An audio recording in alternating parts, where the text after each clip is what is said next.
first driver's title was won in 1952 by Alberto Ascari. Considered one of F1's most dominant and best-loved champions, he drove the iconic Ferrari 500 and defended his title the year after.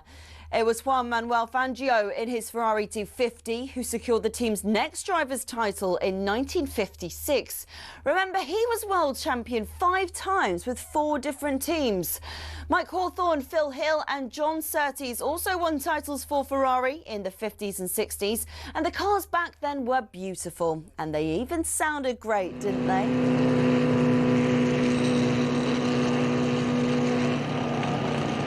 Anyway, Ferrari went 11 years without winning a title until Niki Lauda won in 1975 in the iconic 312T.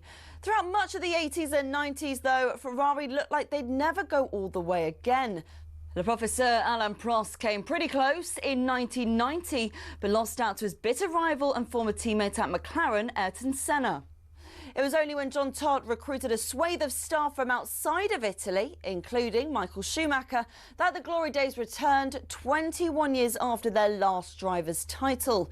The turn of the century saw the prancing horse sprint to an unprecedented 5 consecutive championship doubles.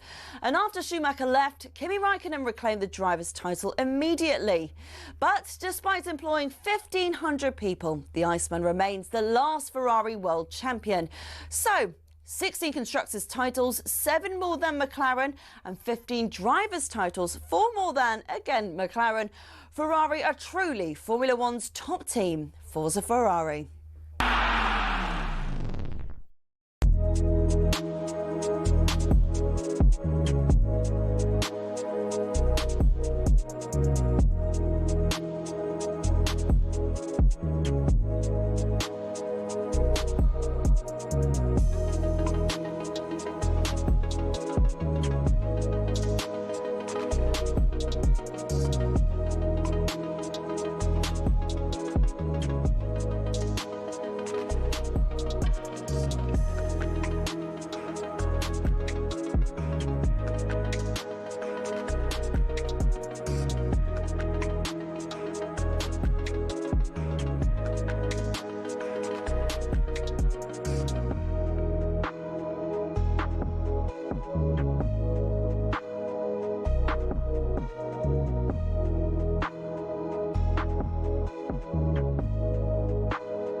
Good morning, 4 minutes past 6 o'clock, Fridays amongst us, talkSPORT breakfast. With Arnold Clark's Real Sale, it's the UK's biggest used car sale, and it's on now. Check out arnoldclark.com.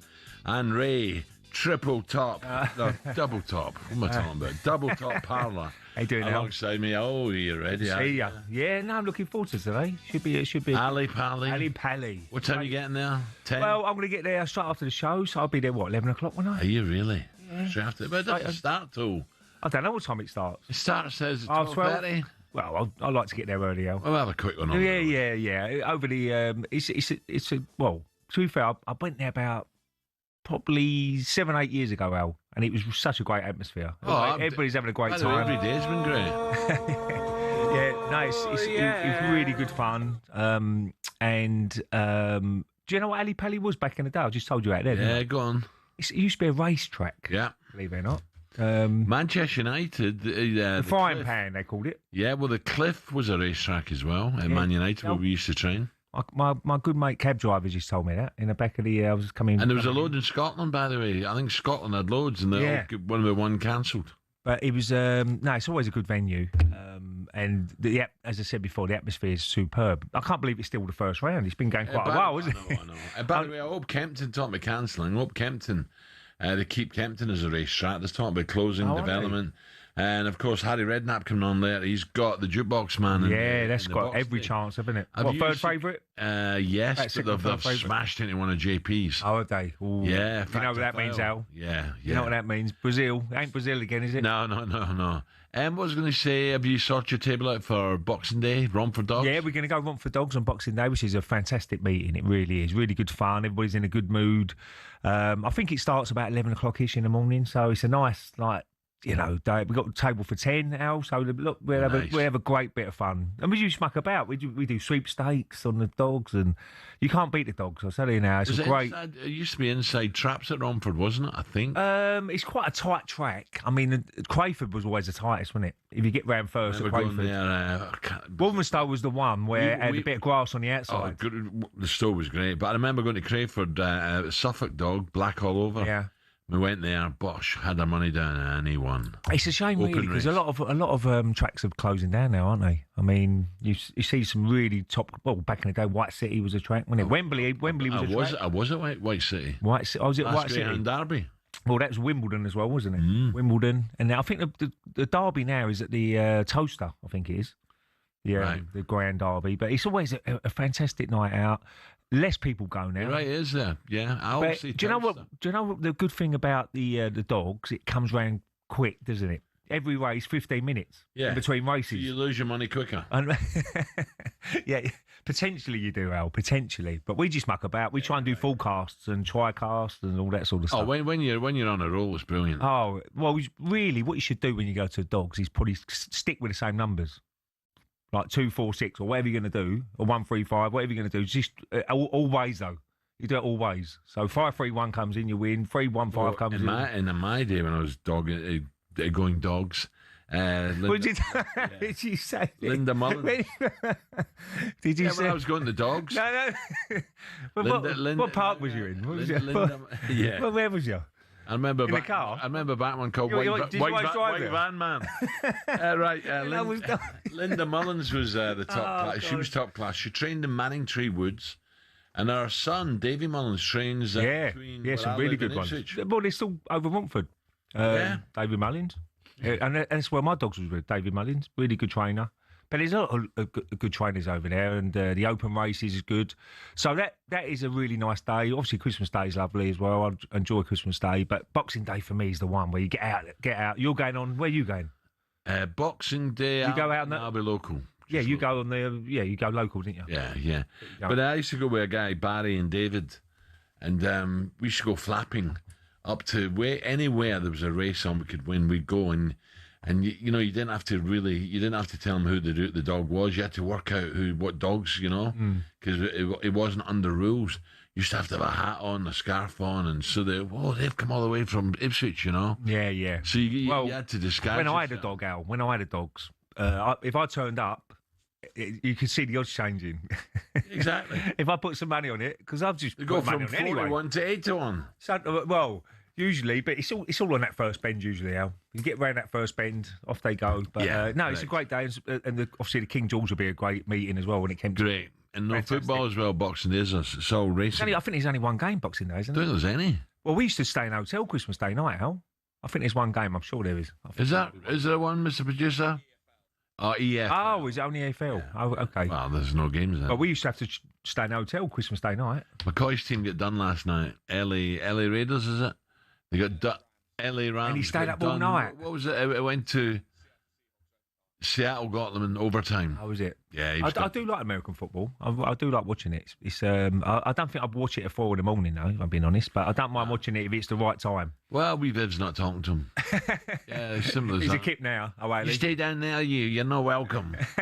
I'm with him next Tuesday in the studio, so I look forward to seeing Ali. Right, unfortunately for DJ Ed, his beloved One show was cancelled last night and replaced with Sports Personality of the Year. And this man, absolutely, we told you yesterday, was a worthy winner. Irish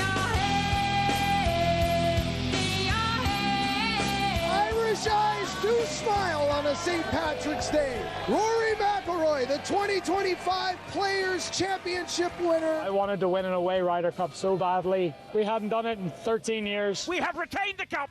That is the moment. Americans' comeback has been halted. The cup comes back to Europe. His leadership in the Ryder Cup, that just caps it for me. This is the moment for Rory McIlroy to complete the career Grand Slam. He's done it!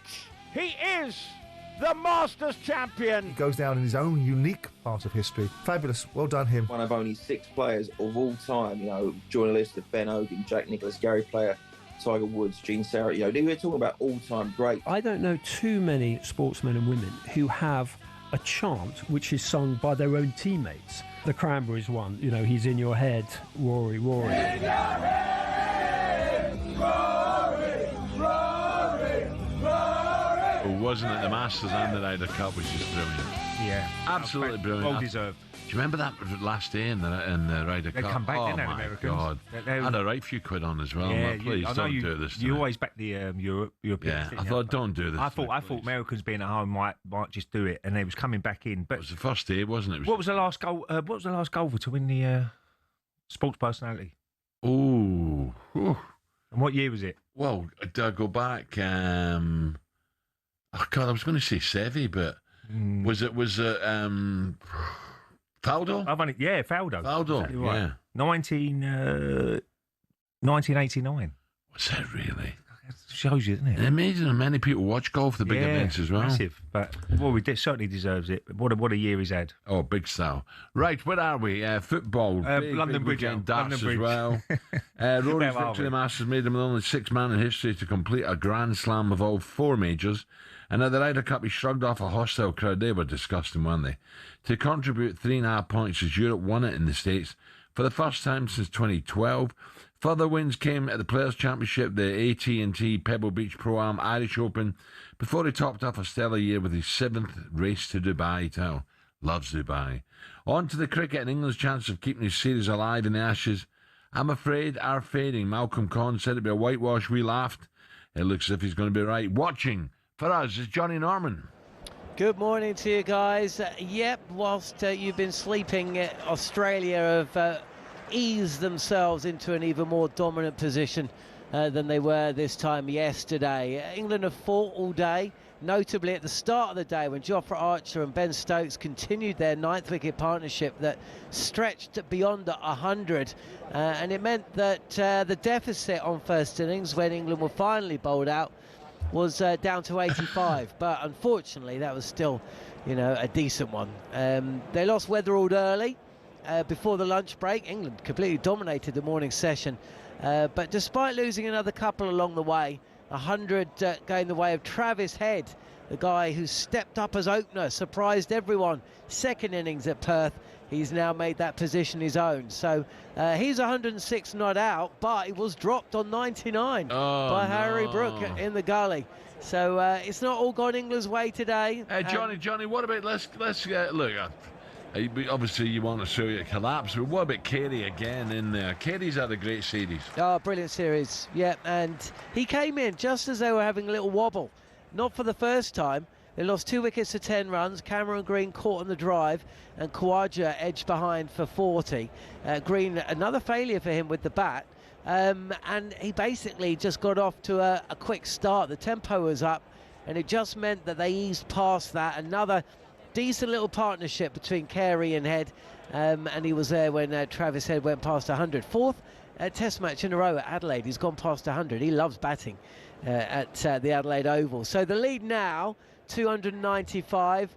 Let's say we're optimistic and say Australia are bowled out today. Well, let's say they're bowled out for another 80.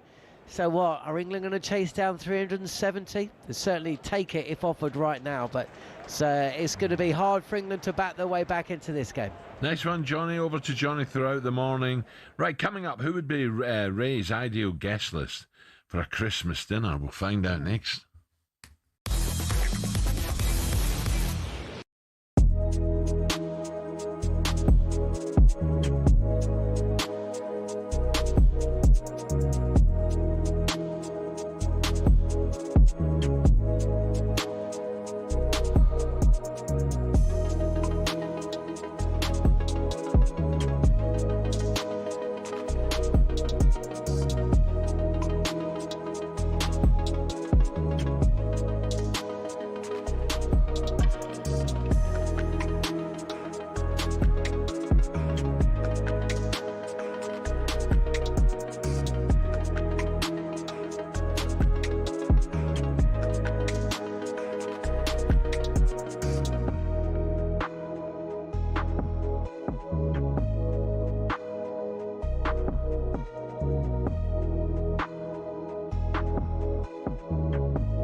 Churchill comes over here to say we're doing splendidly. But it's very cold out here in the snow, marching to and from the enemy. Oh, I feel the jump out of the sharp when I hear this. It is so...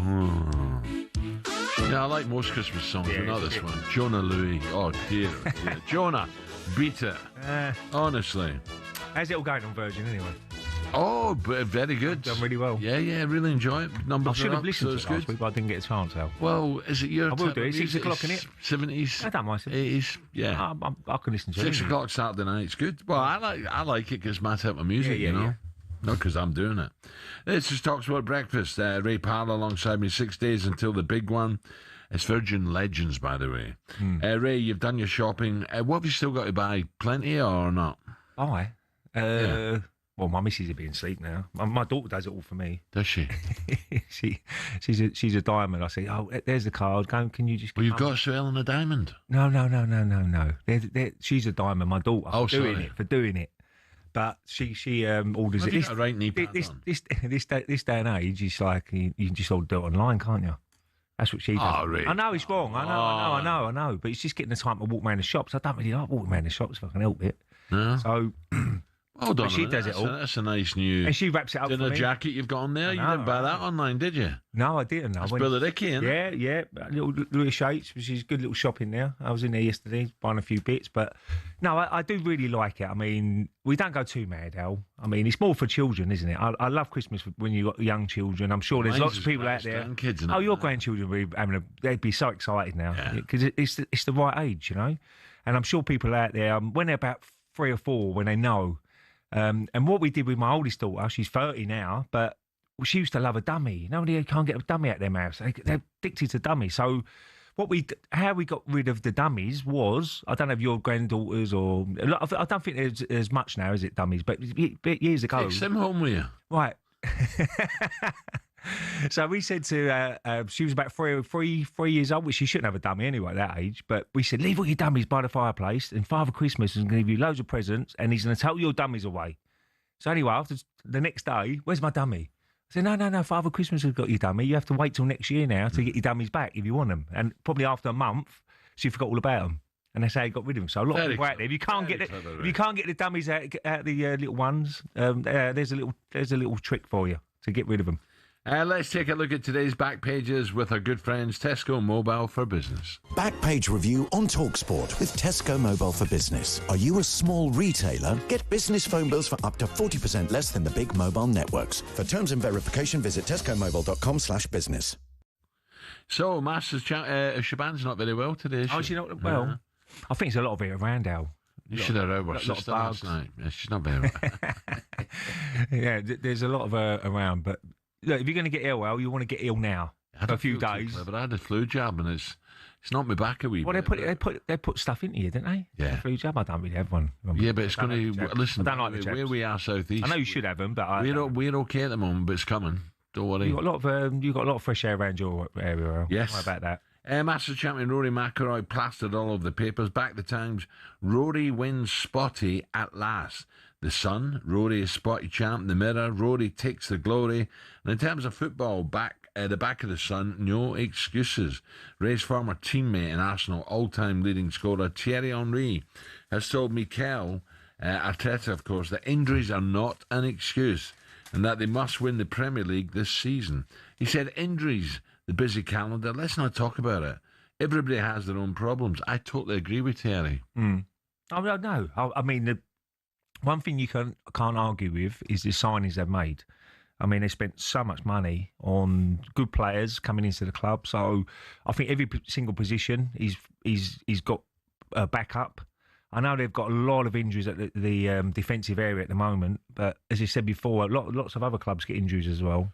But I always say Arsenal get more than other clubs, though. Yeah. I don't know what it is is it training? I don't know. Training, I really don't know. I'd love to go and see training because this time of year, Al, all you got to do is recovery. You're recovering from one game to the next, and then you don't do a lot of training. It's no physical stuff now because you've got all that already into your body pre-season, and I don't know what it was when we were playing, but we always had a bad November.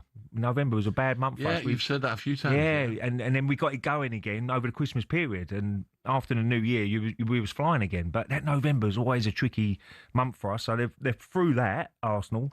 Now they've just got to keep going now. Look, they got lucky against Wolves. There's no doubt about that. They shouldn't have got all 3 points there. But you need a little bit of luck along the way. So you take it. But they've got some tricky games coming up. They've got this weekend Everton away, which ain't easy. It's going to be like Villa atmosphere, like last week. And then they've got Brighton. They've got obviously the Crystal Palace game in between that, the League Cup. Who they could get Chelsea in the semi-final if they get through. But Palace will be right up for that as well. They've got Brighton on the 27th coming up, and then they've got Aston Villa home on the 30th. Good game. So we've got some good games, and Liverpool early in January at home. So they've got some tricky games coming up. So there's a long way to go, isn't there? Oh, absolutely. Look, Man City are hitting form as well, so there's a long way to go. So you can't rule out Aston Villa as well because they're playing so well. Whether Chelsea can get a run, Liverpool, can they get a run going? I don't know. So yeah, that's why it's a great league, Els. Fantastic league. But I can see what Thierry's saying. You know, with the players they've brought in, they've got a lot of good, solid players now. Travis Head, he's just having a party, isn't he? What was some of the balls? Do us a favour. They were poor, weren't they? Terrible for me. Anyway, he's on 115 now. Carey on 29. They're struggling. Right, elsewhere, back at the Times. It's probably really hot there, Ray. I'm not making excuses, but it's boiling. Elsewhere, back at the Times. I think I played there once. I've not had a chance to go around it, but it's the Barossa Valley in it, and that lovely vineyards. And I've only been. Tell me it's a beautiful place, nice part of the world. Elsewhere, back at the Times, FIFA facing outrage over fan zone fee. Do you think they care? Honestly, do you? FIFA is facing further outrage from supporters hoping to follow next summer's World Cup finals. It emerged a charge will be applied for entry to an official fan zone for the very first time. Unbelievable. Yeah, you just haven't they learnt the lesson? These. There we go, El. Is he out? Yep. Oh no, it's a replay. Oh God. Oh, I wish he was out, but he's not. Ray, just listen. Oh dear. Sorry. I was getting quite excited there. We've got a big screen in front of us. So it looked like I didn't know it was a replay, did I? Hunter's going to have to pay. He don't say it's a replay. They're going to have to watch the screen for the. They're going to have to pay to watch it. Oh, that's a joke, isn't it? I know. You know, they're trying to make as much money as they can. These companies and whatever. So. You won't go, will you, Mary? No. I was asked to go, but I'd rather stay here. We'll probably do a few screenings and stuff. I'll be honest with you, Ray. Travelling all over the world now is not for me. No. I like to sit down. It's like golf, Masters, Ryder Cup. I like to watch it on the big screen. Well, I was amazed what you just said to me earlier. What time did you go to bed last night? Sorry, yesterday afternoon. Yeah, 5:30. 5:30. Yeah. I was on my full pint then. Well, yeah. Yeah, 5:30. No, I was really. I just thought. 5:00. It was my last day today for a while, so I thought Obviously, blacked out room. No. Don't do that. Right. No, but I slept well. Past 5. Right, anyway, that was a look at today's back pages with Tesco Mobile for Business. Coming up, we're going to turn our attention to news that Maresca is on the shortlist for City for when Pep leaves. Oh, hello. Is he the right man to succeed Pep long term? He worked with Pep, didn't he? We'll discuss that next. Backpage review on talkSPORT with Tesco Mobile for Business. Are you a small retailer? Get business phone bills for up to 40% less than the big mobile networks. For terms and verification, visit tescomobile.com/business.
It's not often you associate fan power with Chelsea Football Club, but one of the shining examples of it lies with a group called the Chelsea Pitch Owners.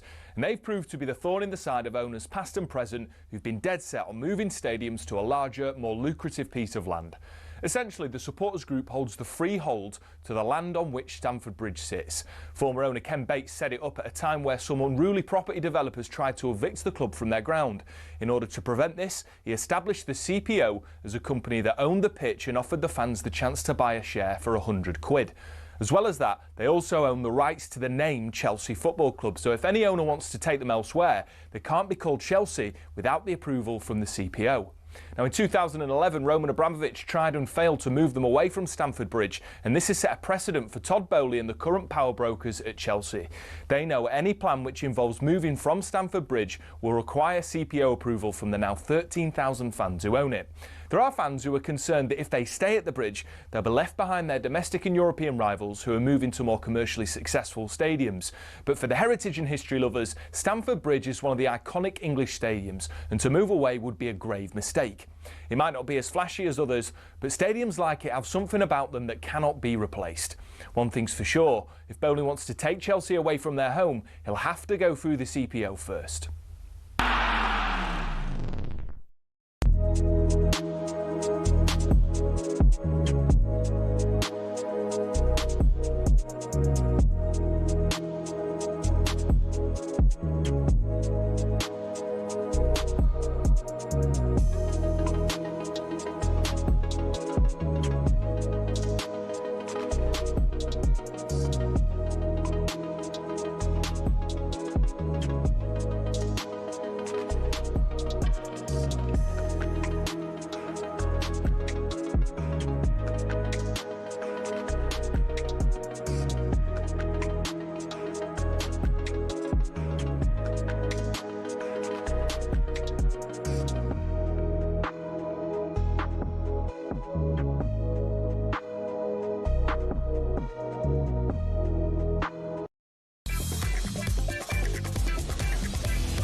Okay, 6:33, talkSPORT Breakfast Friday morning with Arnold Clark's real sale. Huge savings to be had on over 20,000 used cars. Ray, double top Parlour with me. Right, it's not good news. If you're just waking up to day 3 of the Ashes, let's head straight out to Adelaide, City of Churches. Johnny Norman. Yep, Australia still batting. The lead now stretched up to 316 runs as Travis Head comes down the track and just kind of takes another 4 over mid-off from the bowling of Will Jacks, selected ahead of Shoaib Bashir, and unfortunately it's just been too much of an ask for a guy that doesn't even bowl out-and-out spin for his county, Surrey. He's picked up 1 wicket. It was a long hop which Khawaja edged behind, but he's been expensive. Hasn't been able to control an end in the way that we saw Nathan Lyon doing yesterday, and he never was going to. Nathan Lyon is one of the greatest spinners that have ever played the game. John, can I ask you? I'm just looking at this over. It is so easy for Head, unless he's making it look easy. Have England given up already? You know, players, but obviously we then add players in the situation that are not in the leadership group, like Casemiro, Luke Shaw, because we also want players with big responsibilities to have a saying. But obviously we always try these 6 players to, okay guys, this were the way we want to have, where we want to be, what we want to do, and from that 6, the message has to be clear for everyone else. Ray, where are you with Bruno? I got a bit of stick the other day. I said, yeah, he's a top player, but is he up there with the best United's midfield players over the past? I said no. I probably wouldn't put him in the Paul Scholes and Roy Keanes and all them sort of people. But look, he's an important player for Manchester United. He's one of their leaders in the team, as he's mentioned there. They've got a core of players who probably run the dressing room, and the youngsters have to look up to those and go with the right standards, because it is all about standards. There's no doubt about that. You know, you always got to be on time, ready for training, and work hard during training. And it's up to certain players to pull people and say, "Come on, you know, this is more important than the game of the weekend because we're preparing." I always say training was more important sometimes because this is where you learn what you're going to be doing at the weekend. And if you ain't taking it in or you're not concentrating, then you won't turn up at the weekend. Simple as that.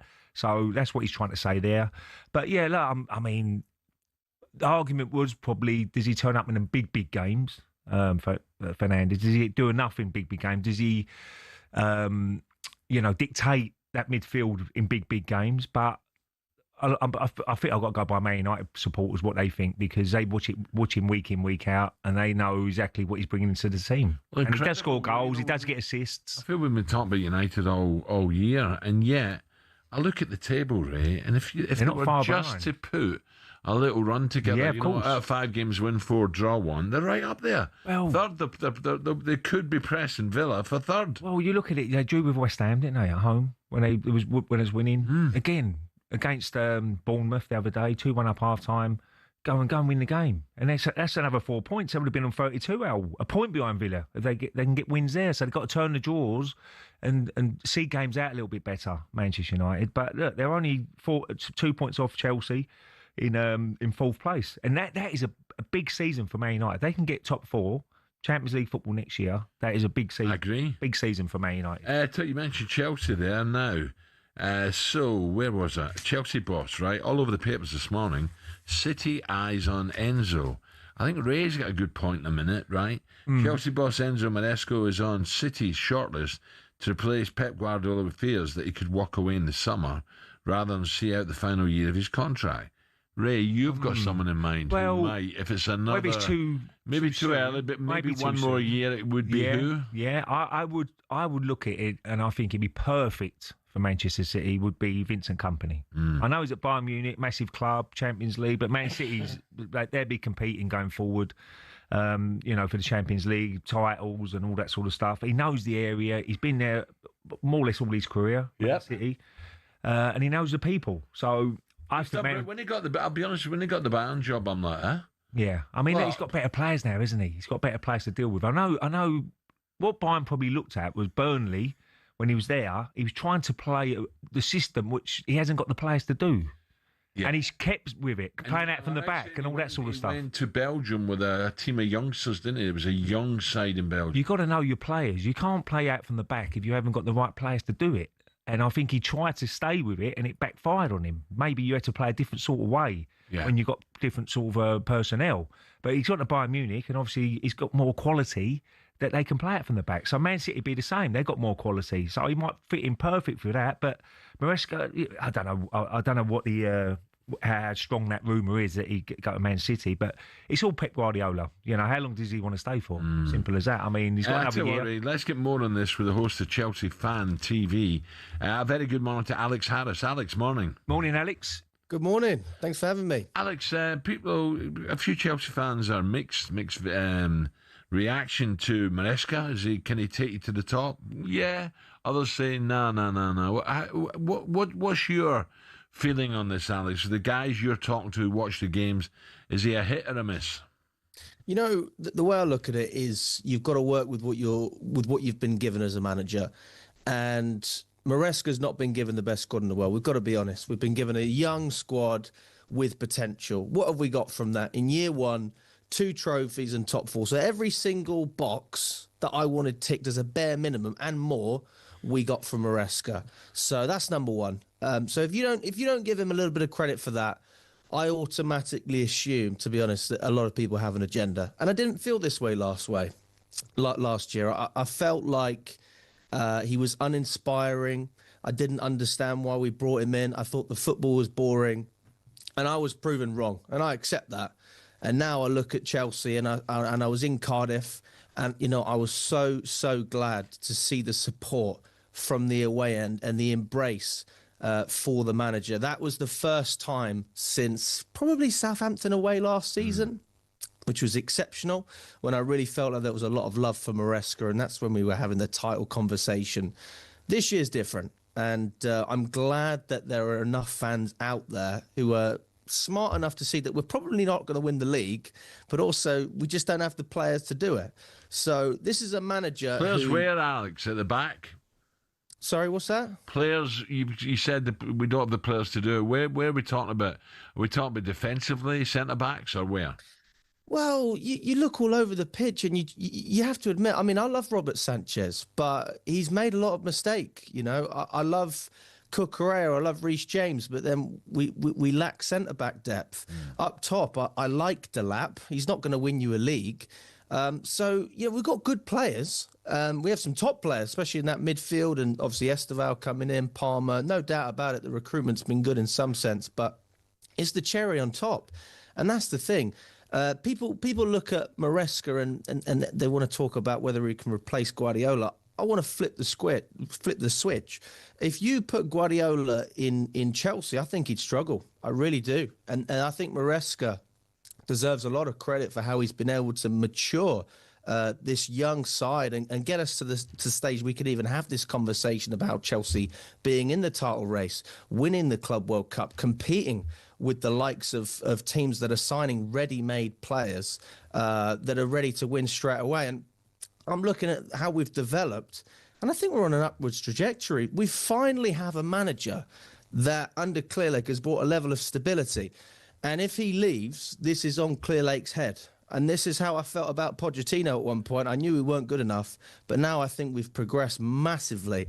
We have to do everything in our power to keep Maresca happy, because I know he's got a long contract. He's got at least 3-4 years left. That's fine. But we all know that if we don't give the manager an element of control, he's going to be unhappy. And he's not asking for the world here. All he wants is a little bit of support. He said last January, I need a bit of help. We made the squad worse. He said in the summer, give me a centre-back. We didn't do it. So if you keep making these decisions and actively going against what the manager's advising, which, as I said, he's not asking you to spend loads of money, just a little bit of help, then we're going to be in a bit of a pickle. And that's the problem that we find ourselves in. Gay would be ideal. I'm just about to say that. Yeah, absolutely. He's in such a great position. That's what you need, a top class centre back. Yeah, he's in a great position. I've got to move on. Thank you. Good luck up in Newcastle. Alex Harris there from Chelsea Fan TV. Right, still to come on breakfast. Superstar Breakfast preview on talkSPORT with Travis Perkins. Download the new improved app to easily manage your accounts and quotes. Right, we're going to be reflecting a raise there today on arguably the biggest upset ever, Ali Pali yesterday. The inspired Kenyan thrower David Manure is having the time of his life, has produced the result of his life, and indeed the shock of the tournament.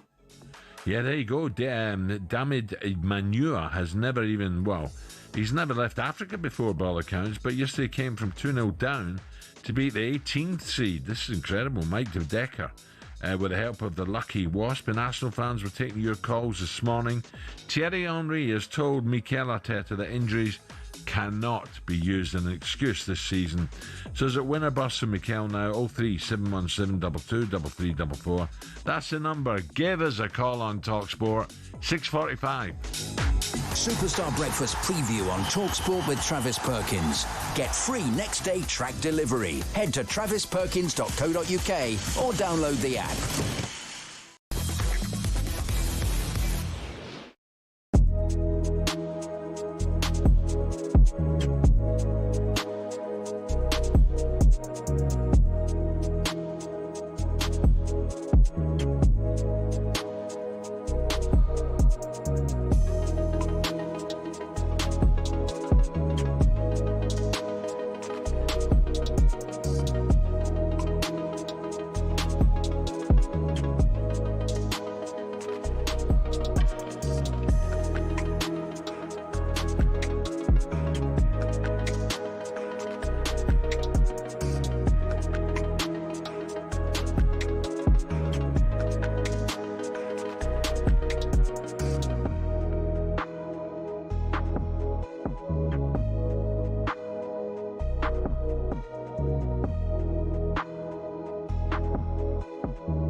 10 minutes to 7, talkSPORT Breakfast with Ray Parlour. Right, what do we know this Friday? Rory's marvellous year was topped off last night. Rory McIlroy scooping the prestigious BBC Sports Personality of the Year, adding to his Masters and Ryder Cup triumphs. Well done. Has anyone seen Alan McCoy's the Seattle Seahawks overturn a 16-point deficit to stun Ali, his LA Rams in overtime, and clinch a playoff berth? Oh dear, 4 o'clock in the morning. He was up to. And Wilfred Nancy will be dreading the prospect of 5 straight defeats to begin his Celtic reign as the Hoops take on Aberdeen tomorrow. Not since 1953 has that happened. Super Ali came on yesterday to have a laugh at me, and criticise Nancy for messing with Mark Neal's winning formula. A little bit the same with Ruben Amorim to a certain degree at Man United. You know, he's obviously very focused in playing that formation, and that's great if it works. You know, and there's massive improvement. I don't know whether I'm old school or not, but I think that there are times where you have to change to formations that suit your players more than your own ideology. Do you know what I mean? And I think it's all right if you've got players at a club and you formed them into this, you know, formation that you're happy with. But if you go to a club, particularly when Martin was getting success, you know, playing another way, I think you've got to look at that and kind of learn and adapt to the players and the surroundings. You seen it? Alan McCoy said, "What's that?" Oh, I'm laughing at this, Al. I only just noticed it. What is it? You're sitting on a dart. I am. Oh dear. Maximum. You seen this? Oh, we got to show it in a minute. I was blinding. Ali's he's not wrong there, is he? You know, at the end of the day, that's my complaint. I'm trying to give this guy a chance. But you know, why change it? Martin had a brilliant run going, great team spirit, dressing room spirit, and suddenly, boom, it's gone. Lord. And Aberdeen will fancy the chances of getting at least a draw. I was amazed at Martin coming out saying, I would have stayed. I wanted to stay. Why didn't they just keep it to the end of the season? And he didn't hesitate, did he? No, he said, no, I would have loved to have stayed to the end of the season. Someone's made a big mistake there. And he was loving it, Martin, wasn't he? He was absolutely loving it. So absolutely. We're all baffled, to be honest. Right, let's have a bit of this. Come on.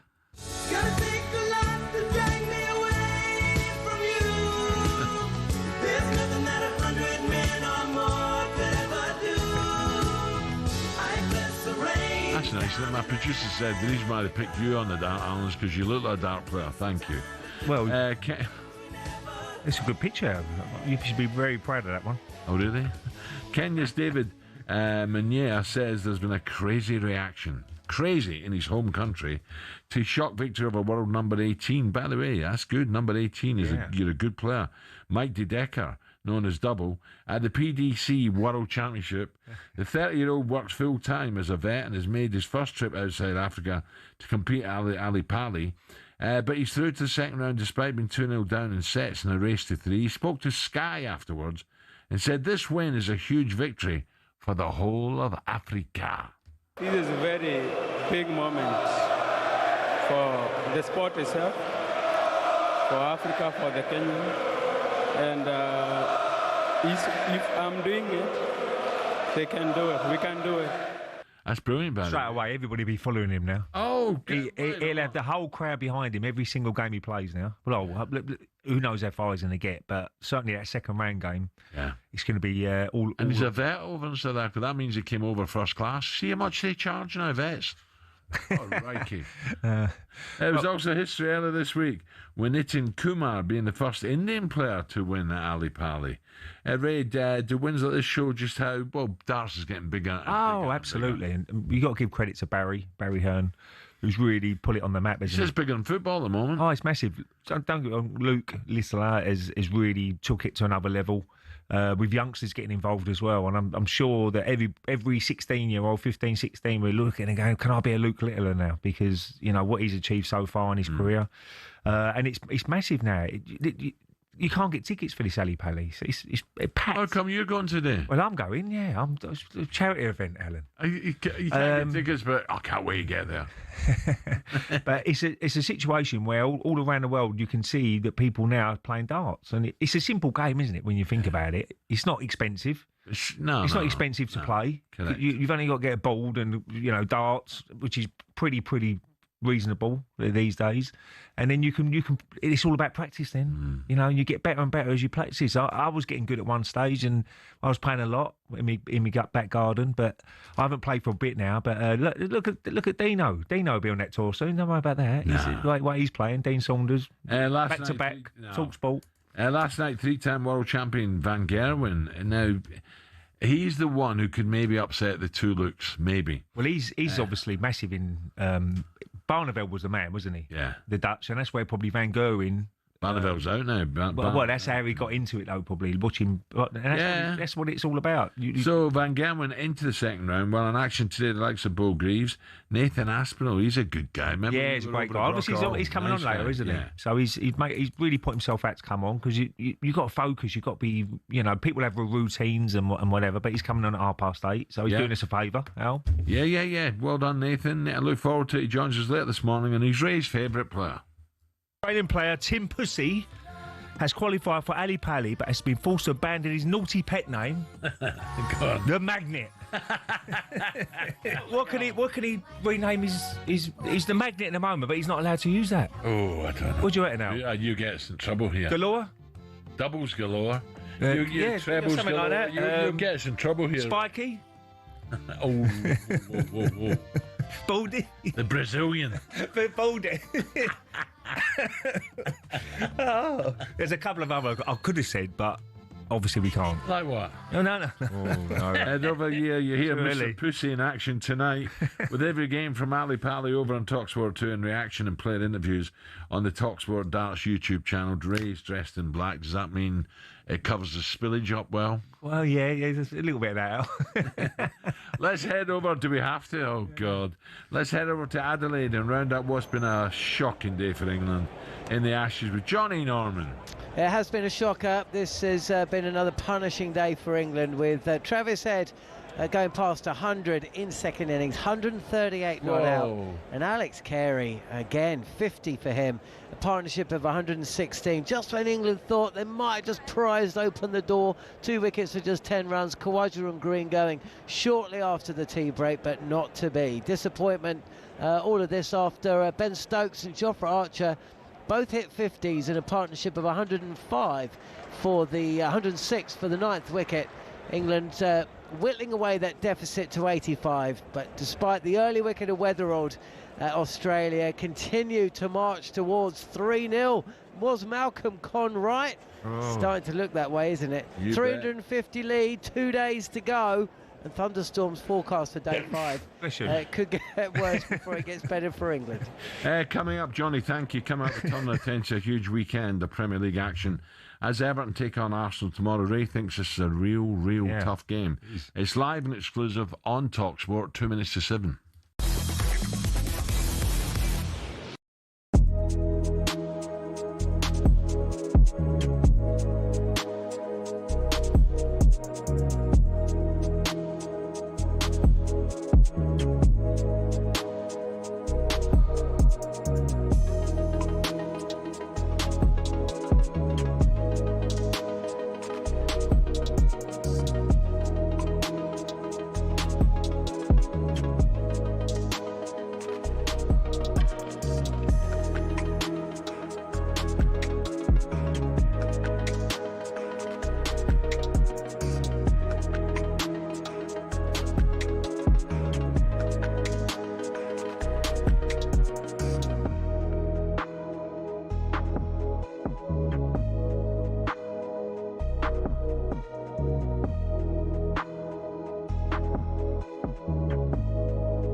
Lewis Hamilton, now at Ferrari, dares to dream of a record 8th F1 world title. The Tifosi will be hoping the Brits can bring glory back to Italy.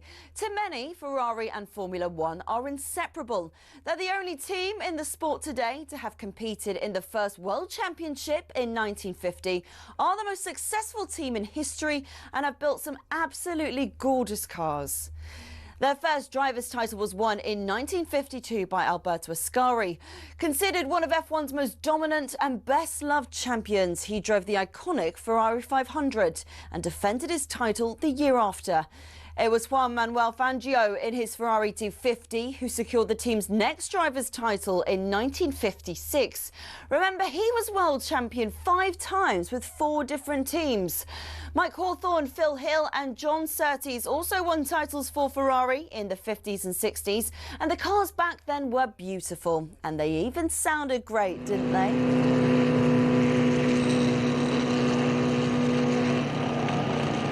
Anyway, Ferrari went 11 years without winning a title until Niki Lauda won in 1975 in the iconic 312T.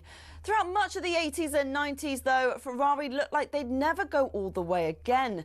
Le Professeur Alain Prost came pretty close in 1990, but lost out to his bitter rival and former teammate at McLaren, Ayrton Senna. It was only when John Todt recruited a swathe of staff from outside of Italy, including Michael Schumacher, that the glory days returned 21 years after their last driver's title. The turn of the century saw the prancing horse sprint to an unprecedented 5 consecutive championship doubles. And after Schumacher left, Kimi Räikkönen reclaimed the driver's title immediately. But despite employing 1,500 people, the Iceman remains the last Ferrari world champion. So, 16 constructors' titles, 7 more than McLaren, and 15 drivers' titles, 4 more than, again, McLaren. Ferrari are truly Formula One's top team. Forza Ferrari.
Chris Rea, brilliant, love that song. Chris Rea, Middlesbrough boy, and the Borough, they go to Bristol City. Borough are flying, but that's a tough game, don't it? Yeah, absolutely. Bristol City going well as well. I think where are they in the league, Al? They are. They dropped a little bit. No, yeah, they dropped a little bit, but they're only like 5 points off third place. I tell you another good game. Southampton Coventry's a good game, right? Yeah, well, that going down to West Bromwich Albion in 16th place, Al, and going up to Preston in 3rd, 7 points. Yeah, West Brom got to Hull and Hull are up there. You're looking at 13 places. And Millwall. Millwall doing really well. Yeah. 4th place. Preston are doing really well. Hull City, 6th place. Yeah. Stoke. Ollie's lovely Stoke. They're away to Watford this weekend, so some cracking games. Leicester, QPR doing well. I spoke to Steve Bold the other day, who's a coach over there. And he's doing good. It's good atmosphere over there at the moment, so they're going well in 9th as well. Still knocking them back, Baldy? Oh, Baldy's a legend, mate. Don't worry about that. He's a top guy. But, he seems like he's doing a good job over there. Hopefully, the manager and all the staff. Right, loads in the way for you this morning. Our favourite Aussie... I said no chance 5-0. He's going to be correct again. The top cricket journalist Malcolm Conn joins us around half an hour. He said to us, guys, you're dreaming it's going to be 5-0. And all the not so-called experts, the good judges, especially at talkSPORT, they said, nah, can't be. Malcolm could well be right. He'll no doubt tell us the Aussie series could end up 6-0, let alone 5. What? We'll ask Harry Redknapp whether former Spurs defender Ramon Vega is right to say that Thomas Frank, he doesn't have the balls to manage the North London club. Ooh. Plus, we'll chat darts with world number 15, Nathan Aspinall. AJ versus Paul, 2 stone heavier AJ. With British heavyweight Dave Allen and Rory's good mate Jimmy Nesbitt joins us to celebrate the golfer's spotty success last night. And the boys at Coral join us at the slightly earlier time this morning, 7:45. Now, it's the final Premier League weekend before Christmas, and this is set to be a cracker.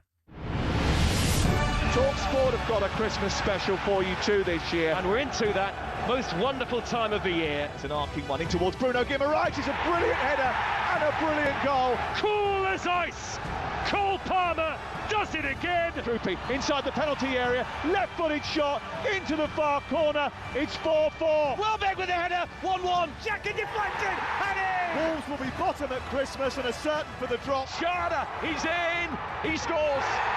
Pulis is back in here, and he's volleyed the ball into the top corner. Ekitike bursting through the middle for Liverpool. He scored! Oh, what a goal! Tanaka with an absolute screamer. Pino, and he's found it, slotting it beautifully. Villa have just given the rest of the Premier League an early gift, a proper title race. A terrific goal, and it's Bruno Fernandes. Phil Foden sets himself and bends it into the top corner. Saka, who's running between the two defenders, he's shot towards goal, he's stopped by Kelleher, he can't stop it from sneaking in. The best place to be, of course, is talkSPORT. Yeah, huge weekend starting with Newcastle versus Chelsea, live and exclusive on talkSPORT. Everton against Arsenal, 8 o'clock on talkSPORT, and we've got Leeds against Palace for you on talkSPORT 2 at the same time. Lots in between, Spurs, Liverpool. God, there's some crackers here. Man United, we'll come to that against Villa. Man City against West Ham. Some crackers. That Villa game's a great game. Yeah, it is a at home to Man United. I fancy goals there. Their home record's unbelievable, though, Villa. I don't think they've lost for 34 games, I think, something like that. So that's going to be a tricky game for United. But I think Manchester United take a point now. John is now legendary writer, broadcaster and talkSPORT Sunday edition co-host, Henry Winter. Morning, Henry. Morning, Henry. Morning, Alan. Morning, Ray. Happy Christmas. And you, Henry, put those tissues away. You've been watching the cricket, of course. Oh, dear. What a disaster. No, because I thought that anyone who's predicting a clean sweep or, success for England, I thought that was always going to be ambitious because these are the Aussies. They will fight us tiddlywinks, let alone at cricket, and everyone was saying, their top bowlers are out and whatever. They've still got that winning mentality, so it's not a complete surprise. Henry, just on the festive games, no Boxing Day. What are you going to... This will be the first time you've not seen a game in Boxing Day for how many years? Probably about 30 odd. I mean, it's a sort of meet the family, driving home for Christmas. As you say, it's a good time for Chris Rea and Middlesbrough fans as well. So look, it's a quirk of the calendar. I mean, if you talk to the Premier League, it's because it's the Boxing Day falls on what a sort of Friday, so it is a bit complicated. But I'm sure it'll be back to business next season. The cracking games, Envy, this week, as usual. I think every single week it's so hard to predict games, and there's always a few upsets here and there. But just looking at a few of them, I mean, the early kick-off, Newcastle, they had that win in the week against Fulham. They'll be looking to try and retain the Carabao Cup. But Chelsea, obviously, they're in the semi-final as well. How do you see this one, Newcastle-Chelsea?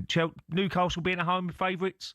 Well, first, I feel a bit for Chelsea fans who've got to get up to the northeast. Okay, the sort of the trains will be running, but it's a bit of a schlep. And I think Newcastle then got their own trip to Manchester United a couple of days later, so less of a travel. But we tend not to think about fans at Christmas, and all the sort of the travel issues, where we should do. I mean, look, Newcastle have to build on the momentum from the other night. I mean, Lewis Malu started at right back and then sort of pushed forward and got that goal. And it's always good with Newcastle just to see a sort of a local homegrown hero, rather than going to sort of platform 8 at Central Station and like Alan Shearer and Michael Carrick getting a train south, actually sort of staying there, because it is a hotbed of football for the fans, for the players that they've developed there.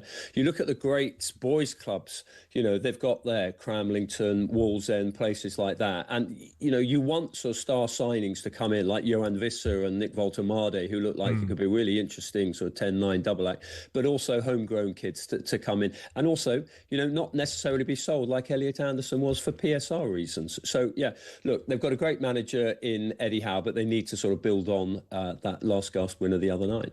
Henry, Thierry Henry, he's put his... he's put his finger in the pie and said, look, no more arguing, please. No more excuses to Mikel, because you've got the squad now. You've got everything going for you. You're top of the table. Just get on with it. How difficult a game is this? Davy Moyes doing a great job up at Everton. Is this a potential banana skin? It's difficult. Everton have got a decent sort of home record against Arsenal in the Premier League over the last sort of few years, but they are missing Kiernan Dewsbury Hall. Frustrating, because what a good start he's had to the season. Yeah, he's in terrific form, and there was talk about him with England, but he's got a hamstring. They're obviously missing Garner Gay and Njai, sort of two terrific players, particularly in Njai, who's, I think, an outstanding player in and out of possession. Obviously, they've gone to AFCON. But Thierry is right. With Arsenal, this has to be their year. Look, they can hear over their shoulders the accelerating hooves of that great thoroughbred of Manchester City, with Erling Haaland up front, with Pep Guardiola, with, youngsters like O'Reilly doing well at left-back, with Cherki coming in as well. That will prey on them. But you looked at the way that Declan Rice went off the field after the Wolves game, and you heard the stories of him and Martin Odegaard, and Ray will know this well, talking in the Arsenal dressing room afterwards and getting the message, listen, we've got to maintain these high standards. We can't rely on an own goal in the 24th minute from Wolves, who are destined to the drop.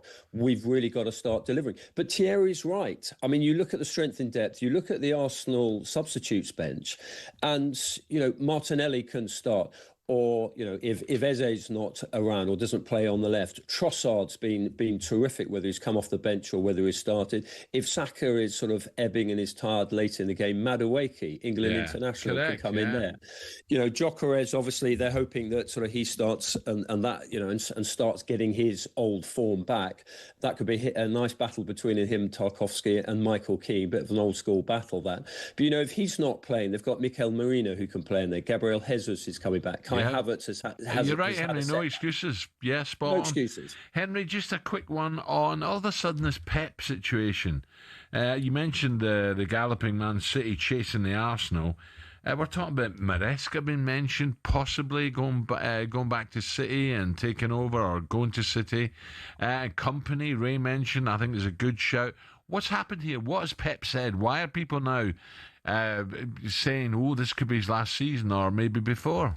I don't think Pep said anything, and I think the history of Pep Guardiola is he doesn't break contracts. His contract's to 2027.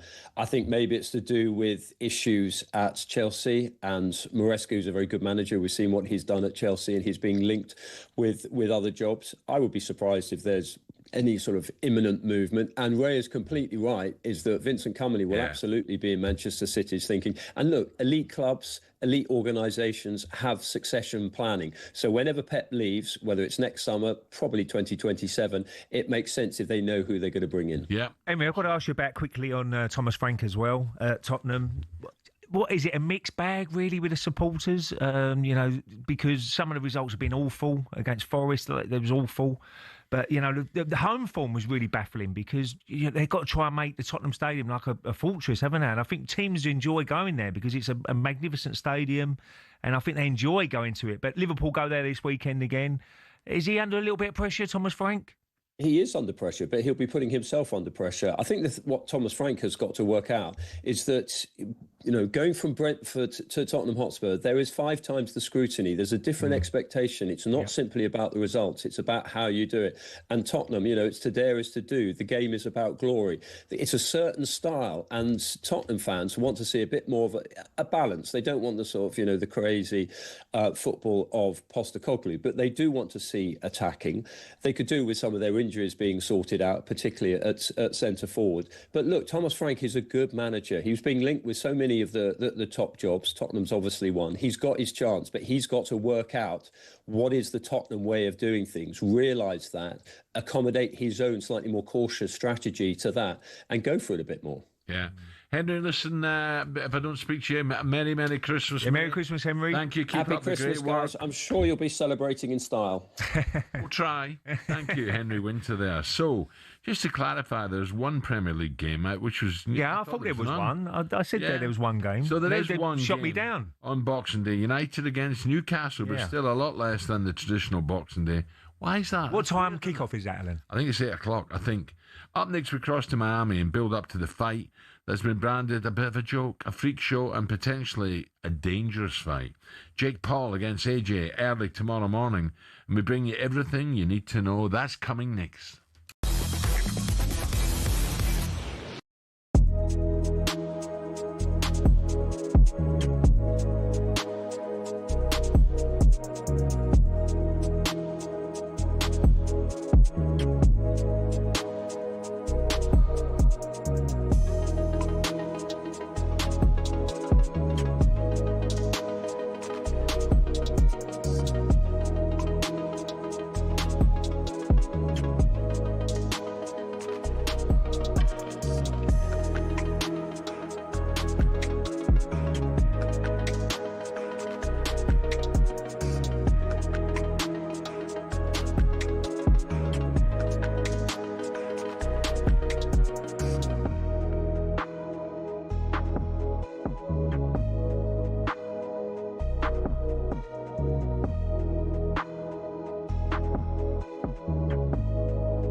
Promises, promises. This is early. This is one of your ones on Virgin. Yeah, we will be playing a bit of Simple Minds. Yeah. Brilliant Simple Minds, isn't it? Talking about Virgin, Ray. Well done. Ray's going to be brutally hungover after the darts, but he'll be awake just in time for 6 o'clock tomorrow night. We'll be listening to Virgin Radio Legends, of course. Yeah, what? Tomorrow evening with me, Alan Brazil. It's the best way to get you set for a big night out, even or a chilled evening in front of the fire, in the kitchen if you're cooking a nice steak for Sue Ellen, Ray. Yeah, that's Virgin. That'll be happening. Virgin Radio Legends from 6 o'clock tomorrow evening. By the way, it's great playing on them old songs again. It really is. Did you still go then? I did, yeah. Hey, we went on it. Here we go. I'm trying to catch up bigger safety. I'm 16 jobs behind. Ali, yeah, you and Ali having a little competition here, haven't you? How many jobs you can do? Oh, he loves it. He says, I'll have a bit of that. He fancies it. Yeah. He wants to get on it as well. So 6 o'clock tomorrow night for 4 hours as well. So if you're not fantastic. going out and you want a bit of 60s, 70s, 80s, get in there. You pay by the hour? Yeah, yes, by the song. 24 hours from now, we'll know who's the better boxers. Oh, come on, the better boxer. AJ or Paul. Gareth A. Davis is out in beautiful Miami, FLA, covering the fight for talkSPORT. Let's cross stateside right now. Morning, gents. Well, it's the weigh-in here. It's fight day for you when you're seeing this. It's a big day for Jake Paul and Anthony Joshua. 8 3-minute rounds, 10-ounce gloves, 30 pounds heavier than Jake Paul. Almost 2 stone Anthony Joshua is, 5 inches taller, much more powerful, much more experienced. Jake Paul put his hands on Anthony Joshua today at the weigh-in in a spectacular weigh-in. The whole week's been spectacular, to be honest. And AJ pushed him away as if to say, don't you do that to me. Have some respect for me. There were antics from Jake Paul today. Just got under the skin in a tiny way of Anthony Joshua. But I think it'll take him time when the bell rings to get going on Friday night here at the Casilla Stadium, the home of Miami Heat, the basketball team. I think what Jake Paul will do is try and survive the first round and get through that first round and try and get some confidence. Because I think AJ will start slowly, try to marinate Jake Paul in the second round, and then go for broke in the third. That's the way I see it. Roy Jones Jr. joined me last night. He thinks the same. Anthony Joshua can't afford to lose. If he doesn't lose and he wins spectacularly, which he should do, we probably get Tyson Fury and him next summer. Back to you guys. Nice one, Gareth. He's looking well down. Yeah, he does. Yeah, he looks fantastic. He loves it, doesn't he? He looks like he's got the old silk dressing gown on there. Well, he's a bit Johnny Cash-ish now, isn't he? That looks cool. Walk the line, Gareth. Right, so AJ weighed in 243.4 pounds. He could not weigh more than 245 for the fight. That was one of the stipulations against Jake Paul in Miami. In the early hours of Saturday UK time, Paul weighed in at 216, much lighter, nearly 2 stones. Do you give him any chance, Ray? How did you go about this fight? Well, not really, no. I mean, I think it's dangerous. I really do. Ray, I think any time, I know what you're saying, but I think any time you go in a box ring is dangerous. Oh, well, yeah, of course it is, but he's a professional, isn't he?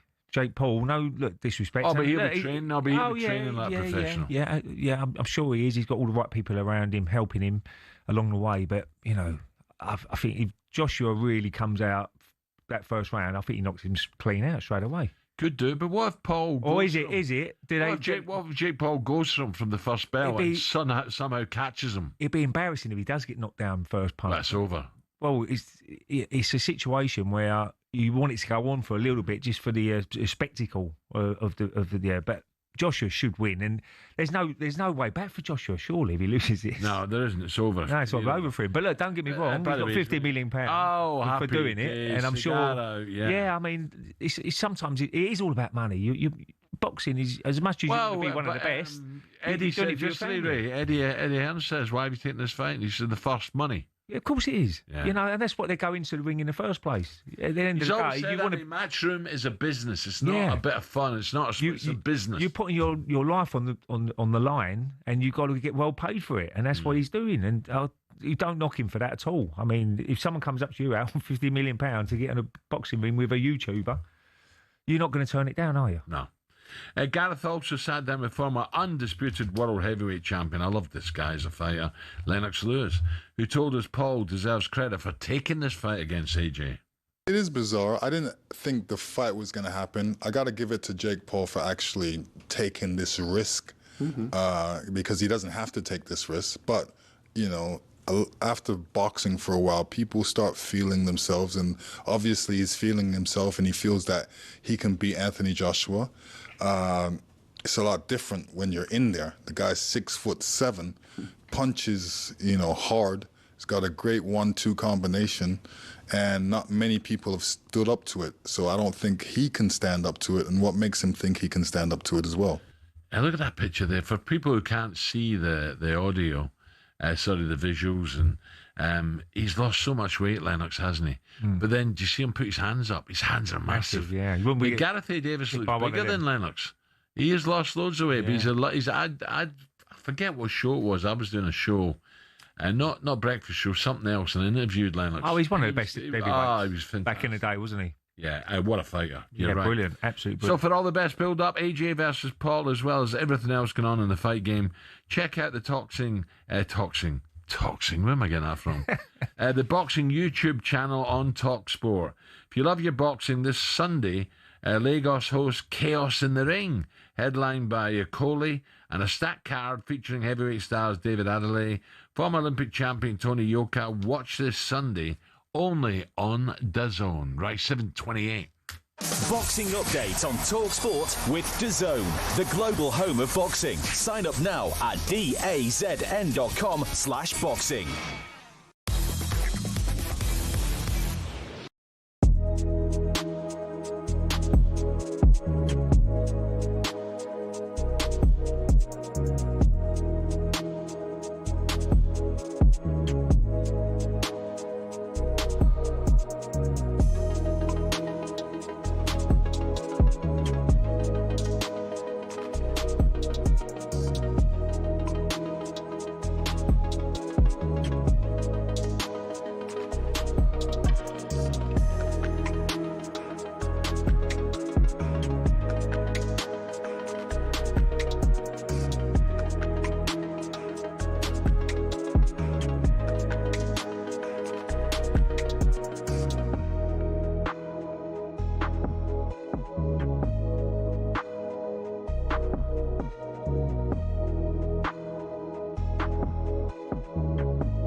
Cricket balls are red, baseballs are white, American footballs are brown, and tennis balls are yellow. We don't even think about it really, but the story behind the tennis ball is actually quite interesting and even involves Sir David Attenborough. I know, here's the tale. Tennis has its roots in 12th century France when people used to make balls from all sorts. Cork, wool, chalk, animal fur and even human hair. Uniformity was found centuries later when people started making balls out of something called vulcanized rubber, invented in the US. But the balls kept on breaking, So a British lawyer, who also loved tennis, suggested they put a flannel covering on the outside, and thus the tennis ball as we know it was born. One problem, it was either white or black. And when the controller of BBC Two, Sir David Attenborough, decided Wimbledon would be shown in colour on the BBC in 1967, no one could actually see the balls on telly. So the International Tennis Federation went away and created a new colour called Optic Yellow, which would show up without the need for a 4K LED display. Not that anyone had that in the 1960s, of course. Since then, all tennis balls have been covered in that material and have their trademark colour for that exact reason. Amateur tennis players and dogs worldwide are forever grateful. You could say the ITF aced it.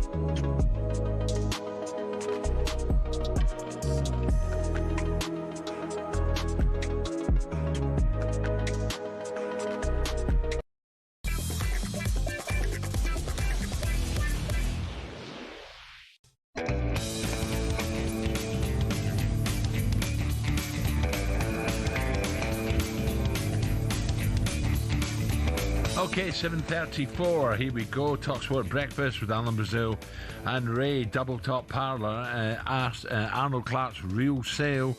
It's the UK's biggest used car sale, and it's out now. Check out arnoldclark.com. Ray, before we go on, who else has gone to Dars today with you? A guy called Eamon.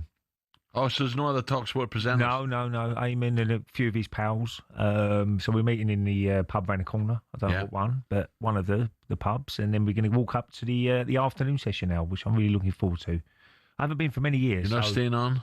No. I won't stay for Nathan's. Well, you see that. I might be at sea by then now, you know. What's the point? Anyway, so, it's going to be a great afternoon. And I just like the atmosphere. The atmosphere is so good. I mean, all the people will be dressed up in all different sort of costumes and having a great time. And that's what it's all about, Al. Christmas time. You've got to enjoy yourself. Whoa! I don't know what costume to wear yet. Now, a brand new talkSPORT daily podcast series available now is Angelina Kelly, Alex Crook, Rory Jennings, Adrian Dunham, Gabby bring you the 12 hot takes of Christmas. 3 of our wisest presenters and pundits each deliver 1 hot take per episode. That's 3 huge opinions a day. There's a sneaky preview of what's coming. Here we go. Listen to this. It's discussed in today's episode. I think this is a betrayal by the manager of the Manchester United DNA. The fabric of the football club is the Busby Babes, Fergie's fledglings, decades of always having an academy player on the bench or in the first 11. To neglect a talent like Kobbie Mainoo, who's come through that famous academy, I think is a dereliction of duty from Ruben Amorim. And there's a lot you can aim at the manager, whether you agree with how stubborn he is with regard to formation, the fact United seem to turn up in the big games and then toss it off when they're playing 10-man Everton at home, even making Wolves look half decent at one stage the other night before obviously winning quite comfortably. But for me, the biggest stick that I will beat him with is his treatment of Kobbie Mainoo. I don't understand it. You've got an ageing midfield. Yeah, there you go, Alex Crook. If you want to hear more, then the talkSPORT Daily is available on all podcast platforms right now. Now, England's chance to keep the Ashes alive look pretty much over, I'm afraid, after yet another miserable day down under. A Travis Head century, how good has he been, by the way, has left the Aussies with a lead of 356 and still 6 wickets left in hand. John is now to rubber faces. He did warn us. He did tell us, don't worry about it. There's a man we all laughed at when he predicted a 5-0 whitewash. Good morning to top Australia cricket journalist Malcolm Conn. Malcolm, good day, mate, and well done you. How you doing, Malcolm? Thank you, guys. Merry Christmas. And you, Malcolm, I can't even watch it now. I'm looking up, and it looks as if England now have just not given up, but just gone through the motions. Head and Carey once again been brilliant. Well, they have been, yes. Alex Carey, as we know, made 100 in the first innings, heading that way again in the second innings. Travis Head, 400s in a row. 4 consecutive Test matches at the Adelaide Oval, his home ground, to the point where he actually got out and kissed the pitch. So it's been a terrific day for the record crowd again, who's packed in there. Looking at 200,000 over the 4 days. It should go that long, given that England have dropped a couple of catches. Malcolm, we can talk about a load of quality performances from the Australian team, but have you been impressed with anyone on the England team? Well, Jofra Archer's turned up in this Test match, so he's been all right the last few days. He bowled well, got 5 wickets, made 50, which was rather embarrassing for everybody batting above number 10, with the exception of Stokes, perhaps. But look, they were terrific in Perth on that first day. I don't know what's happened. I just think that it all fell apart after they got in that winning position in Perth early in the second day and chucked it away, and they just sort of thought, well, we've given it our best shot and that's the best we can do. So it's really disappointing from the way they started. And you got blokes sort of, the Australians bowling can sort of hit a handkerchief and Cast can't hit a tart. So Malcolm, after this one, the 2 remaining, Sydney and then Melbourne. I've got some friends going to Sydney. Melbourne's a great one. Do you think it'll affect the capacity, the crowd at all, or will the Aussies go and just rub it in? Oh, mate, they're playing the Poms, and the Poms are getting beaten, so I reckon that tickets will be at a premium. I just think all this nonsense about being competitive, you don't go and watch the Poms when you want to be competitive. You go and watch them to watch the Australians play well and flog them. And so it's been a very entertaining summer so far. Yeah. And from Australia, who have we missed out? Nathan Lyon. Who have you really enjoyed watching? Oh, well, I think you pointed it out before. Travis Head sort of stepped up into that opening position and has really set the game alight. If you think back to the start of the series when Australia had bowlers in doubt and their top order was Messi, and then Khawaja got injured and Head had to go to the top of the order. And if you think at the last Test match when they only had one frontline bowler and still won by 8 wickets, it's been a remarkable performance really for a team that was sort of struggling in the batting and bowling department to actually dominate the series the way they have. Yeah. Malcolm, if you was an England fan, would you want the coach McCullum to step down after this performance? I don't know about step down. I just think reappraisal. And if he's not going to change his ways, well, yes, because it clearly hasn't worked. I mean, Bazball's been great fun, but Trav Ball's been a lot more fun. Yeah. And it just hasn't stood up to scrutiny against top sides. They couldn't beat India at home. They can't beat Australia. So unless you can beat the top sides, you've got to find something else. Yeah. Well, Malcolm, listen, enjoy tomorrow's games.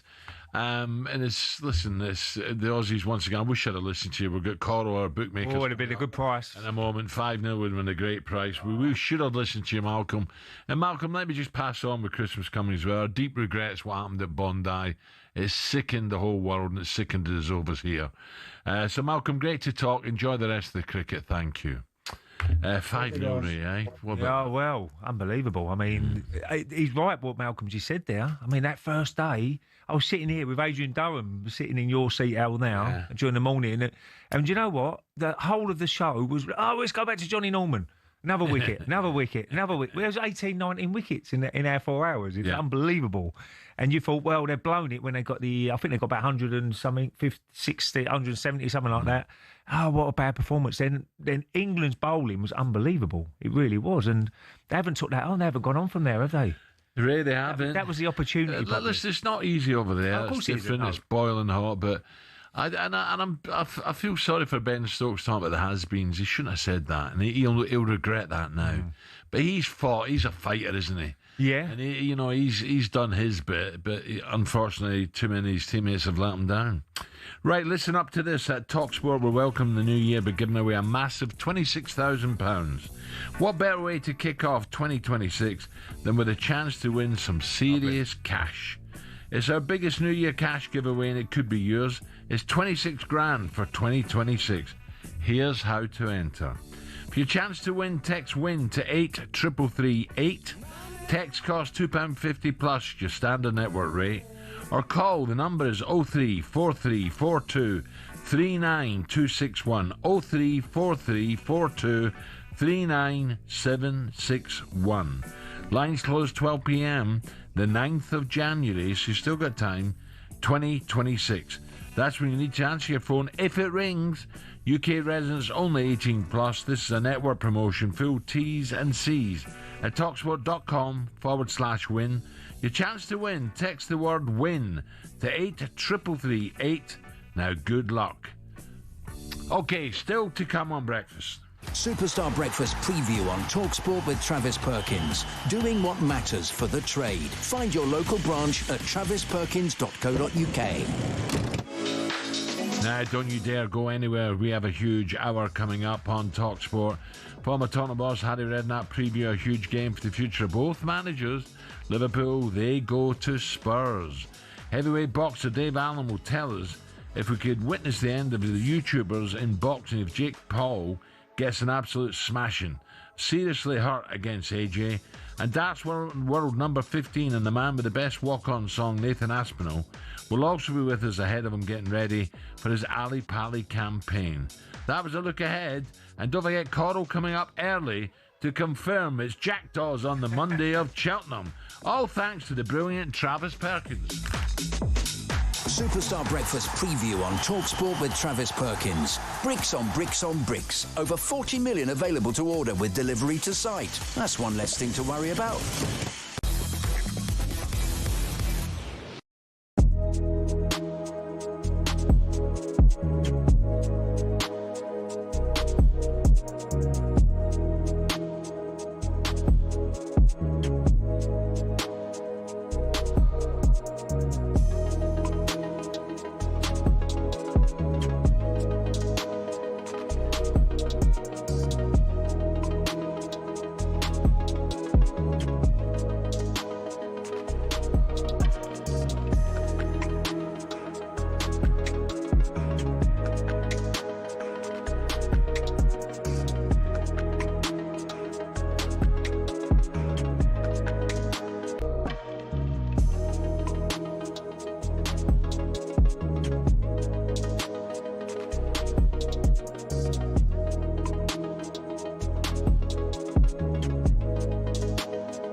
Whoa. Ballamore.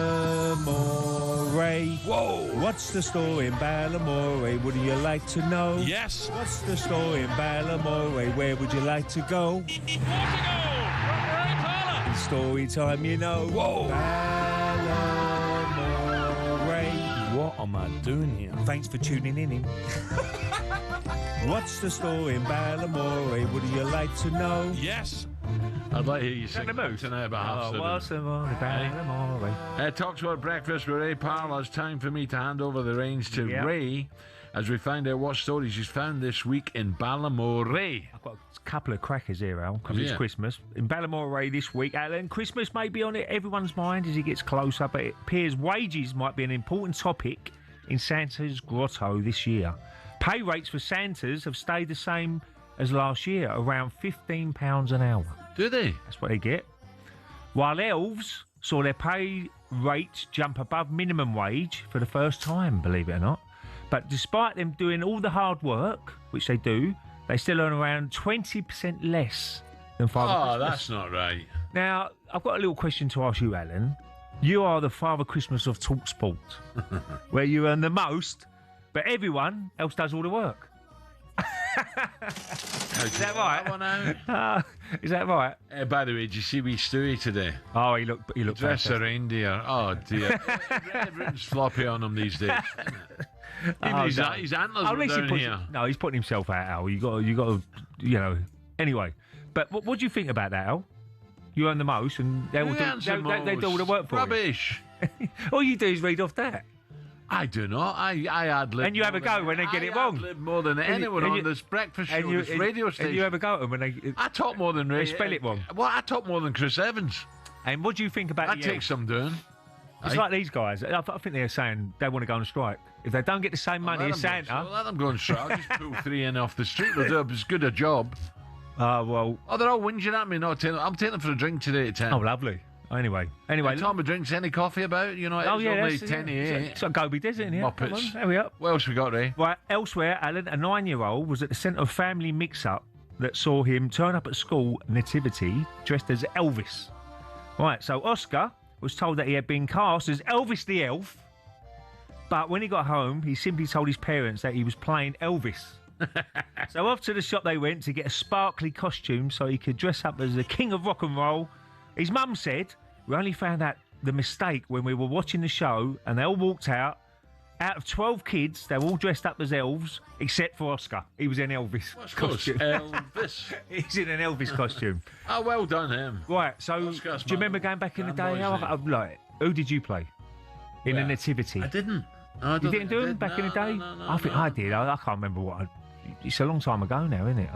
You would have been someone. A donkey or someone. What? A donkey. Anyway. Maybe you were the well.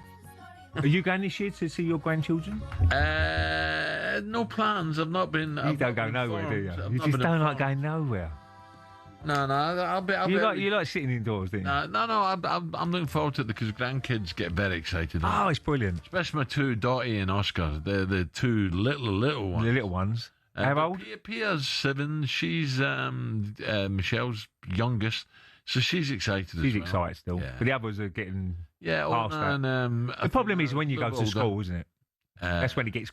It all comes out. Athena's grown up now. It all comes out. School. There's no everybody thinks. But they're sweet. They're lovely. Lovely. I'm looking forward to it all over Christmas. Can't see enough of them. Yeah, no, absolutely. But Hugo will be excited. Yeah, we got him. Hugo's got plenty, don't worry. Yeah. Did you dress him up as well? Yeah. He wants to see Michelle's boy. All the dogs together. Oh, but yeah. They go mad. They do. I've been in your garden when they've both been round. They've been chasing each other. They do go. They growl at each other. Now and again, it gets a bit over the top. So how many grandchildren you got now? 5. What are they called? Athena's the oldest. PP, Pia, and then we got Dottie, and then we got Oscar. Oh, lovely. Dottie. That's fine. And they all look after Oscar. He's the youngest. And how old's Oscar? He's about 2.5, 3, something like that. Yeah, I saw him at the wedding. Oh, he's a diamond, absolute diamond. But so he's got you Sam Barnett as you, isn't he? Back in the day. I don't know. He looks very much like me when it's scary to me. Oh, here we go. The new Alan Brazil. Anyway, let's get the latest odds. Here we go with Coral, and it's the Rochdale Cowboy. The Coral Daily Download on talkSPORT with Coral. We're here to bring the cheer for the cricket down under. 18 plus gambleaware.org. They say the neon lights are bright on Broadway. They say there's always magic in the air. Yes, just getting ready for Broadway to head up to Jack Dawes Monday morning. Ray for our breakfast show as usual. Monday morning, 8 o'clock, a bit out.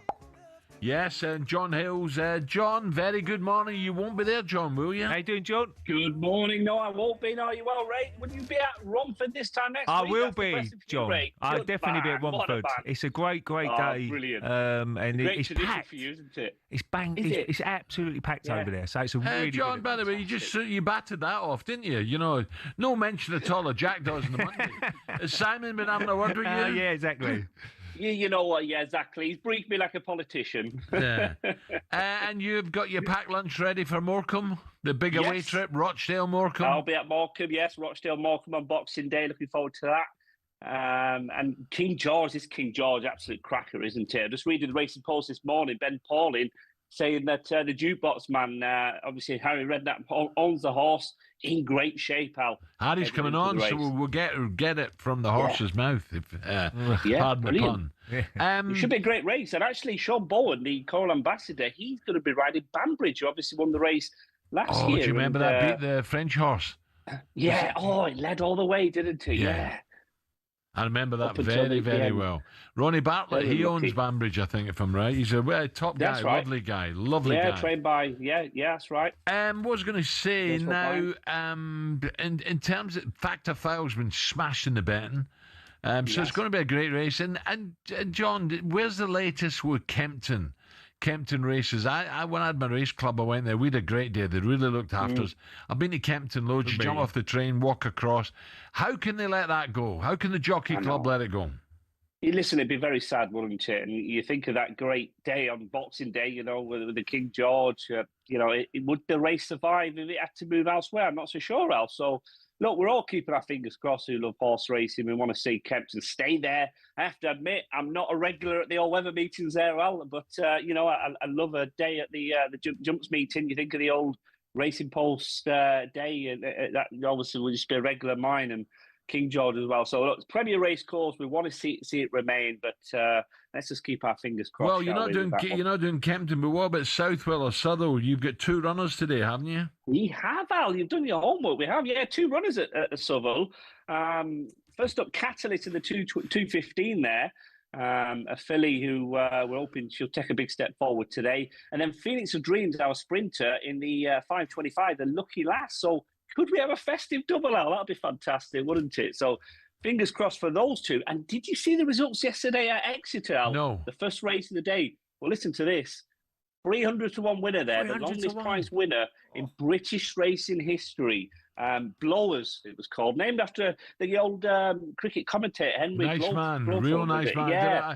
I done a podcast with him. He's a gentleman, lives out in Norfolk. Lovely man. Is there a few folders there, John, in that race? Or, it was just the ground was absolutely terrible. It was they actually banned the meeting. The last 2 races couldn't continue. So incredible story, but remarkably, somebody in a shop in Southampton, a corner shop, had £10 each way on the horse. So. What a nice Christmas present he's going to be collecting there. It's extraordinary. Well, don't forget, we had a big charity lunch, didn't we, for the injured jockeys, and Jamie Spencer was there, 200-1. Yes, I believe 200-1 winner at Royal Ascot. Don't forget that. Ray, what you got? Yeah, just a few Premier League games this week, John. It's a massive another weekend of football. It's going to go thick and fast now over the Christmas period. The early kick-off, Newcastle-Chelsea, interesting one. Newcastle being at home. And Chelsea, you never know what Chelsea team will turn up. No, you don't, do you? Absolutely. On their day, it wasn't long ago, Ray, we were talking about them as title challengers, and then they just faltered a little bit, didn't they? But I think you've nailed this spot on because we're struggling to price this up. We've got Chelsea 6-4 favourites, but Newcastle just behind at 13-8. That could easily flip-flop from tomorrow the way to the money. Very difficult game to call. 5-2 the draw, that's very much in play. And then we must mention Arsenal, obviously, leading the way in this title, Ray. 8-13 against Everton tomorrow. Is that the skinny side? Yeah, I mean, I think this is a tricky game. Look, we saw Arsenal go to Villa Park last week, and they lost there. But this is a real big game for Arsenal to get. They've got a couple of home games after this, John. So they need to get at least. Don't lose the game, but try and win this one against Everton. But Everton, they'll be right up for this one, and they've got a decent record. They have. John, just a quickie, Christmas, where are you at Christmas? Up north or home? Yeah, up north, looking forward to seeing the family and little nieces, so that's exciting. They're excited, just like your little ones. And my mum will do the cooking, and then off to Morecambe on Boxing Day on the coach, on the Rochdale coach. And I'll be following all the racing on my phone as well. They're still top, John, Rochdale? Yeah, they are, absolutely, yeah, flying. Got a few games in hand as well. So, yeah, I'm just keeping everything crossed, obviously. Yeah. I'm a pessimist, Ray. I'm expecting it all to go wrong, probably like you are with Arsenal. But you're at the top. You're there to be shot at, aren't you? So absolutely. Let's hope we can keep it going. John, have a Merry Christmas. Yeah, Happy Christmas, John. Yeah, all the best, as boys. Well done. John Likewise. Hills there from Coral. Listen, I'm going to back the jukebox, man. Yeah, we got it. I'm going to do it. And Harry Redknapp. Come on, Harry. The Coral Daily Download on talkSPORT with Coral. We're here to bring the cheer for the cricket down under. 18+ gambleaware.org.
Football fans all have stadiums we love, but do any of us have a pitch that we love?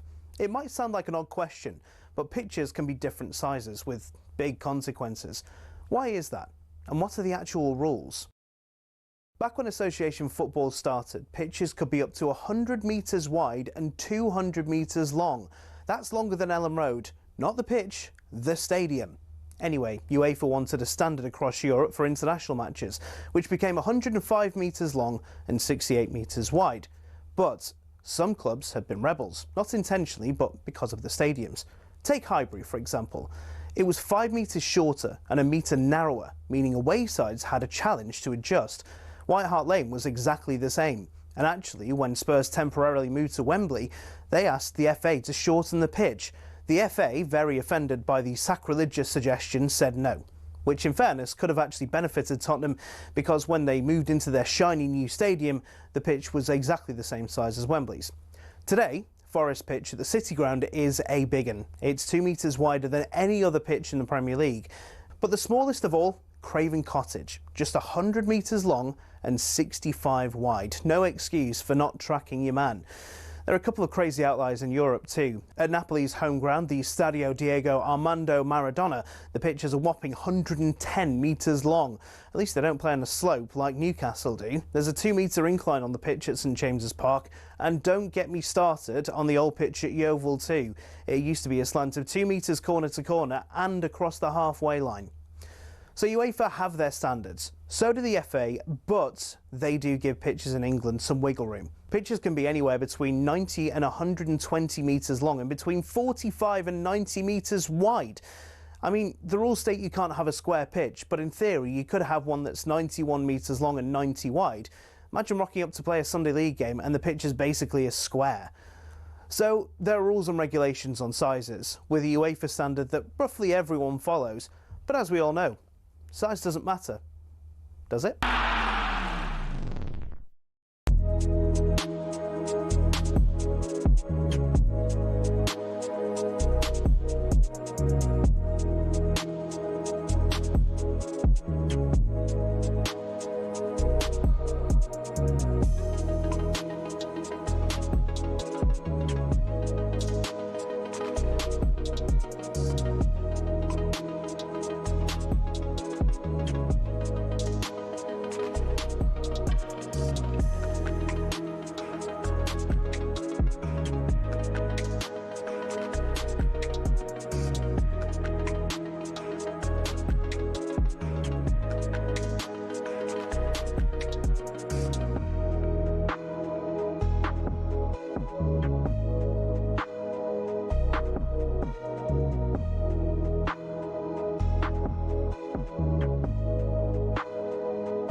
Okay, 5 minutes after 8 o'clock. What do you want for Christmas? I want a Boxing Day 5-1 winner, the Jukebox Man. That's what I want.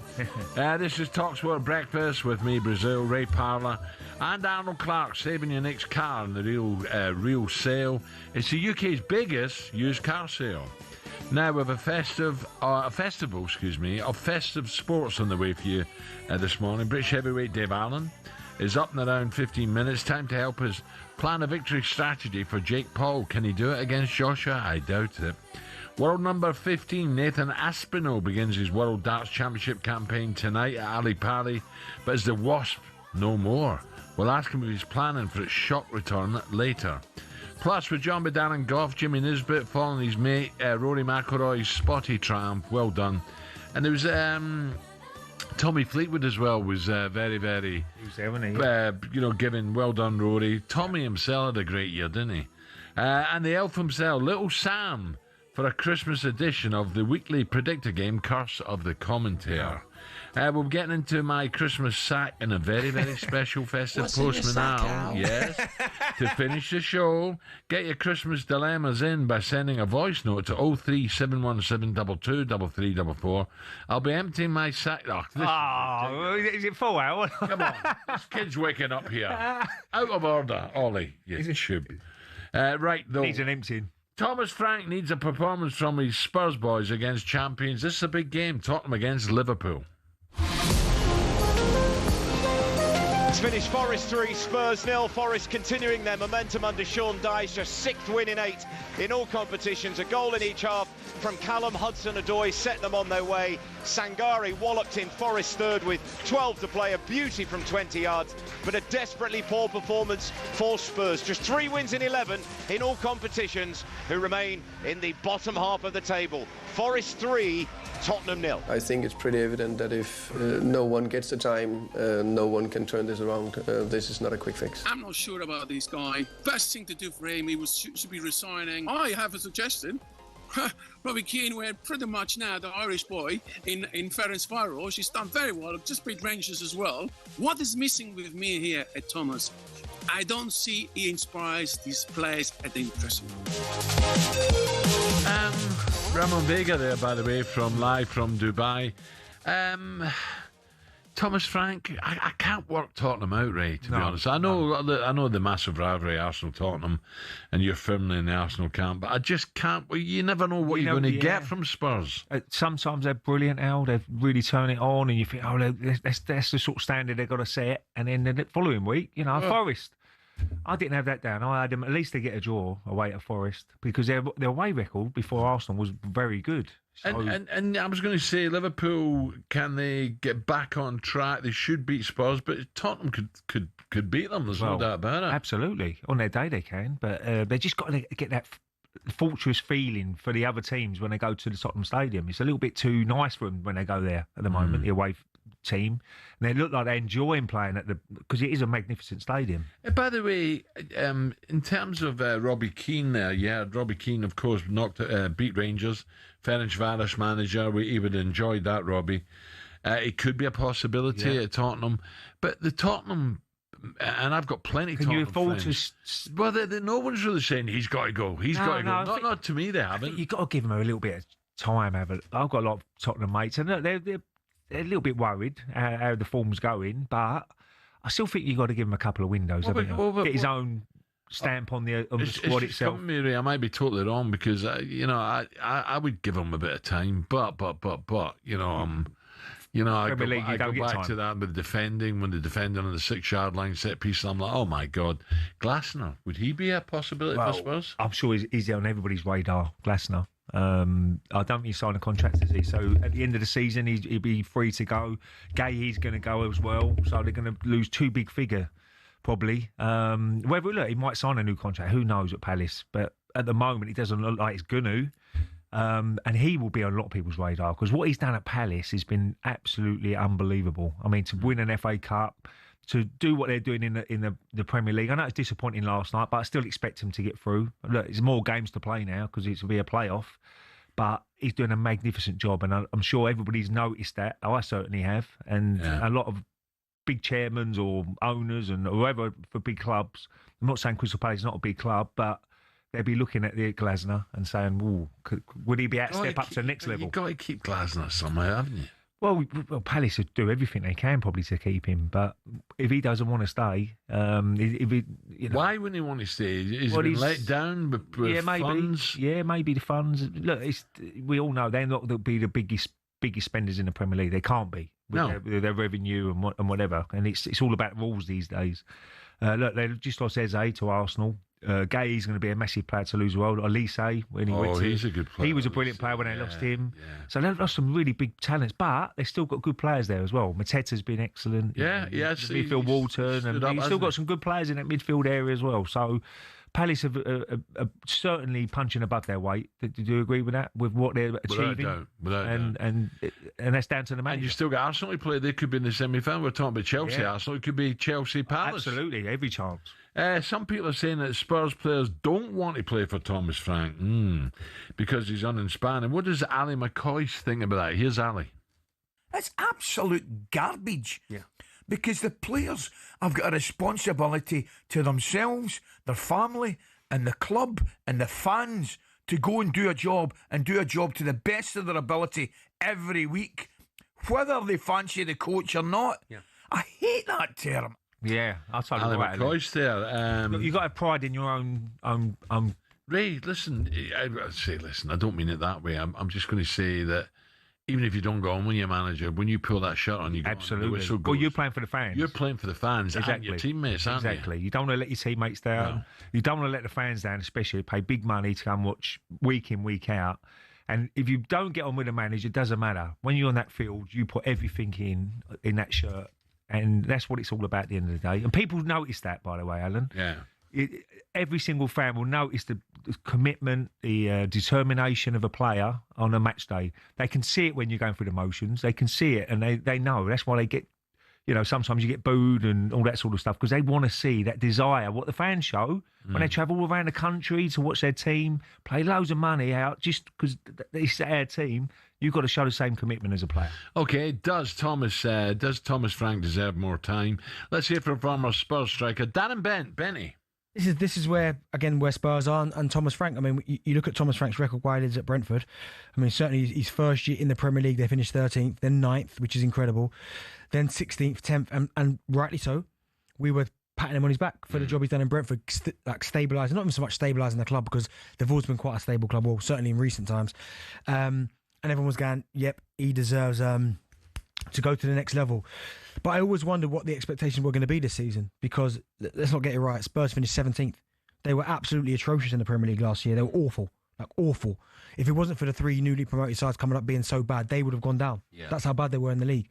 There you go, Dan and Ben on talkSPORT. Coming up, we turn our attention to Jake Paul against AJ and what we can expect from this fight. Am I excited about it? Not really, to be honest. In saying that, we could have an upset. Maybe. You don't know, do you, in boxing? Especially with the heavyweights. What can we expect from this fight that has been branded a joke? That's coming next.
Snow is falling all around me. Children playing, having fun. It's the season, love and understanding. Merry Christmas, everyone. Time for parties and celebrations. 19 minutes after 8 o'clock, talkSPORT breakfast, Ray, Brussels sprout parlour. Oh, I love a Now we're getting, I do. Some people hate them, I like them. A little bit of bacon as well. Oh. Well, remember, what was that year we said pigs in blanket? You said, what are they? Do you know what? I kid You didn't know what they were, did you? No. Pigs No. in blanket. I bet pigs in blanket. It's weird, isn't it? It is weird, because you know, you're quite a good knowledgeable man, and you should know that. What couldn't you do out at a Christmas dinner? Would it be stuffing? Would it be gravy? Stuffing. I love stuffing. Stuffing's so nice. But she never does enough. Roast potatoes. Because the kids all just dive in. See, I like turkey. You don't like turkey? I do like turkey. Yeah, I like it as long as it's not too dry. No, you can't have it too dry, no. We'll normally do, we'll have turkey, we'll have... parsnips. No, Like I parsnips? don't like parsnips. Don't you like parsnips? No. Broccoli. Carrots. What's your favourite Collie veg? cheese. It's got to be broccoli. It's my favourite. Collie cheese. You do. You eat well, Ray. I love all my vegetables. I love it. I just have vegetables on its own sometimes. Yeah. Bit of olive oil. Do you really? On top, little touch of salt, a little bit of pepper, black pepper. I tell you who looks... Getting hungry, you. Stuff this Christmas. Marxie's. Some of their nibbles look fantastic. I like Waitrose, but Marxie's... Yeah, got some good Some stuff. of their nibbles this year look I was in there fantastic. yesterday. Were you? On the way home. On the roads. Couple of bottles. Get me dinner. Tell Sue Ellen there's... No, to be fair, I said 25% off a lot of wine and champagne. I said to my missus, I'm going in Marks Suspension. Do you want anything? What was the answer? Prosecco. I meant food, not no, Prosecco. Do you have a lot of visitors come? We have probably about 10 people. Do you? My mum, Jimmy, my brother, her mum and dad. My cabbie was talking about Jimmy today. And then we've got my kids, the younger ones, and their boyfriends probably. Yeah. Not the ex, no? No. I'm afraid not. There's too many knives in my house. Oh, now in the middle of the night, we'll finally find out what happens when a real boxer takes on a YouTuber. So for context, Joshua's CV is this. Pro fighter for more than 12 years, won gold at the 2012 Olympic Games. Before that, he's twice been a unified heavyweight world champion. Look, be fair to Jake Paul. He's made millions as an entertainer. Jake Paul's CV stands as 13 pro fights, won 12, lost 1 to Tommy Fury. It was a funny old fight, that was. Only weighed in and over the cruiserweight limit once. That came against a 58-year-old Mike Tyson in his last fight. Despite that, though, Jake says he's confident he can upset AJ. Me, the weight doesn't matter. The weight's not going to make a difference. It's going to be the skills that win this fight, and I believe my skills are better than his, which is a crazy thing to say, but he's a very basic fighter, and he's gotten to where he's at because of the size and because of the power. So the skills are what's going to win this fight, and he's seen that with Usyk when he fought him, and so I believe it's going to be very similar to that. And now I teamed up with Team Usyk to improve my skills as well, so we got as you should. You definitely needed to change coaches. And we got skills as well. You definitely needed to change coaches, so I'm glad. Let's get the thoughts of a real heavyweight boxer. Sorry, Jake. Good morning, Dave Allen. Hiya, Dave. Morning. How you doing, Dave? Good morning, mate. How are you? Do you know what, Dave? I'll be honest with you. I can't really get too excited about this fight, mate. No, it's a hard one to fathom, I think. It's like, for non-boxing fans listening, it's like Man United, current Man United. You know, there was the best. Now they're maybe not as good as they once was, but they're still in the Premier League, taking on a team maybe in the 7th or 8th tier. Yeah. So it's interesting, very interesting. Miracle can happen, but tonight I don't think so. I think it'll be an early night and maybe a very bad night for Mr. Paul. Dave, if you were in Jake Paul's corner, would you say first bell, go for it, try and land one, upset him, or would you say just try and jab and run? To be completely honest, I don't think there's anything you could tell him to do. I don't think there's anything you can do. If I was in his corner, I'd have my towel ready. If I was in his corner, yeah, just the difference is that, but the class difference is that large, Dave. Oh, Oh, it's massive. Like, I'm a good fighter, probably, 5, 6 levels below Anthony Joshua, in all honesty, and I would flatten Jake Paul in a round.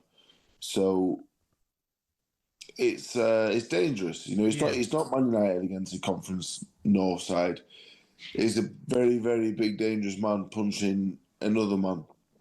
It's dangerous. It's not football. This is very dangerous. But Jake Paul has the delusion that you need to be a success in boxing, I've found, but I don't believe he's got the ability or the physicality to go with it. So if he gets through one round, Dave, he's done a good job, Jake Paul. Because how does Joshua? Is he going to go steaming in straight away, Joshua, or will he just pick his moments? And one the problem with you in your game, heavyweights, if you get one punch and it's all over, isn't it? It's a little bit different to other levels and other weights. But so you wouldn't give Jake Paul no chance whatsoever? Oh, 0%. No chance. He hasn't got any chance at all. Not one chance. I'm not sure how Joshua will go about it. I've seen a lot of people saying, "Oh, I'm going to put a bet on this," and it's not a fight to be betting on because you just have no idea what. I'm not going to say anything, but you have no idea in regards to how Joshua will go about it. But Anthony Joshua will flatten him the first time he hits him properly. Whether that takes him 1 round off, 2 or 3 or 4, I don't know. But as soon as he hits him, he will knock him out. So, Dave, from an AJ point of view now, he can't win here, can he? He's got to go in and sort this out. Bang, bang, bang. Good night. Curtains. Close the curtains. Here we go. Right on to the next fight. Bank balance. If he wants a proper next fight, I don't know if it's going to happen, Tyson Fury, but I was thinking of the likes of Fabio Wardley or Moses. Would they consider taking on AJ on for the money, or are they way above that now? Do you think they're looking at bigger things? Well, I think Anthony Joshua, he's getting about 50 million quid, isn't he? So he's a real winner. He's getting 50 million quid to fight some fella who, do you know what I mean? Like 50 million quid for boxing him is unbelievable. So I don't knock him for doing it. I understand it and fair play to him. Yeah. After this, he has to go back to serious business and he has to do it ASAP. To win tonight in the ring, he has to win in the first round. He can't let Jake Paul lay a glove on him and he has to lay him out quick time. After this, I think the Fury fight looks to be on. They're saying they may need a fight in between. For me, Joshua and Fury should box each other next. Don't wait any longer. We're already 5 or 6 years too late as it is. Yeah. So let's not put any more obstacles in the way and just get it on and see who the best man is at this point. Because I don't think the best man will win. I think the one with the most left, because neither are at the very best anymore. So I'd like to see it ASAP. Yeah. Dave, how are you getting on, Dave? Are you still training hard, and what's the plans for yourself? I'm fighting Feb 21st in Nottingham on the Wood Warrington undercard. Get a win there, then we go back to Sheffield Arena, headline there again. And I don't know, I'm still positive anyway. I'm still enjoying the sport, still enjoying competing. And, while I may never be a world champion, I can still be the best version of myself and still earn well and enjoy and bring entertainment to people watching. That's what it's all about for me. Brilliant. Dave, listen, good luck to you, pal. I mean that. You always knock yourself down a wee bit saying, well, I'm not up there, but maybe if this fella Jake Paul does put up some sort of fight, get him next, Dave. Get a few quid. Yeah, get a few quid. Honestly. I would fight Jake Paul, absolutely, yeah. Of course, I'm here if he wants it, I'm here. Yeah, good on you. Well done. Dave Allen there, and good luck up in Nottingham as well. It's an interesting one, isn't it? As I say, I don't think AJ can win. Yeah. He can't win. If he floors him early doors, well, you expect that. Yeah, if he doesn't, you say, crikey. It's a worrying. It's a massive event. Don't get me wrong, but you imagine first punch, he goes down and it's all over. Oh, all that money he's spent. To be fair to Paul, right? Let's give him a bit of due. He's not a top pro, but he's got fit boy. Yeah, he's got some gutsy. Guts. He's got some guts, and he's a very wealthy man. So well done, Jake Paul. Yeah, honestly, I mean that. Who said that before? He doesn't need to do it, does he? Yeah. But he really does think good luck to him. He can do something. Coming up with a ton of attention to the Ali Pally. Have they got another beer to satisfy Ray Parlour? We'll find out next with a man who's a real chance. It's the Asp coming up.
Cricket balls are red, baseballs are white, American footballs are brown, and tennis balls are yellow. We don't even think about it really, but the story behind the tennis ball is actually quite interesting and even involves Sir David Attenborough. I know, here's the tale. Tennis has its roots in 12th century France when people used to make balls from all sorts. Cork, wool, chalk, animal fur and even human hair. Uniformity was found centuries later when people started making balls out of something called vulcanized rubber, invented in the US. But the balls kept on breaking, so a British lawyer, who also loved tennis, suggested they put a flannel covering on the outside, and thus the tennis ball as we know it was born. One problem, it was either white or black. And when the controller of BBC Two, Sir David Attenborough, decided Wimbledon would be shown in colour on the BBC in 1967, no one could actually see the balls on telly. So the International Tennis Federation went away and created a new colour called Optic Yellow, which would show up without the need for a 4K LED display. Not that anyone had that in the 1960s, of course. Since then, all tennis balls have been covered in that material and have their trademark colour for that exact reason. Amateur tennis players and dogs worldwide are forever grateful. You could say the ITF aced it.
8:33 talkSPORT Breakfast with me, Brazil, Ray Parlour and Arnold Clark's Real Sale. It's the UK's biggest used car sale and it's on now. Check out arnoldclark.com.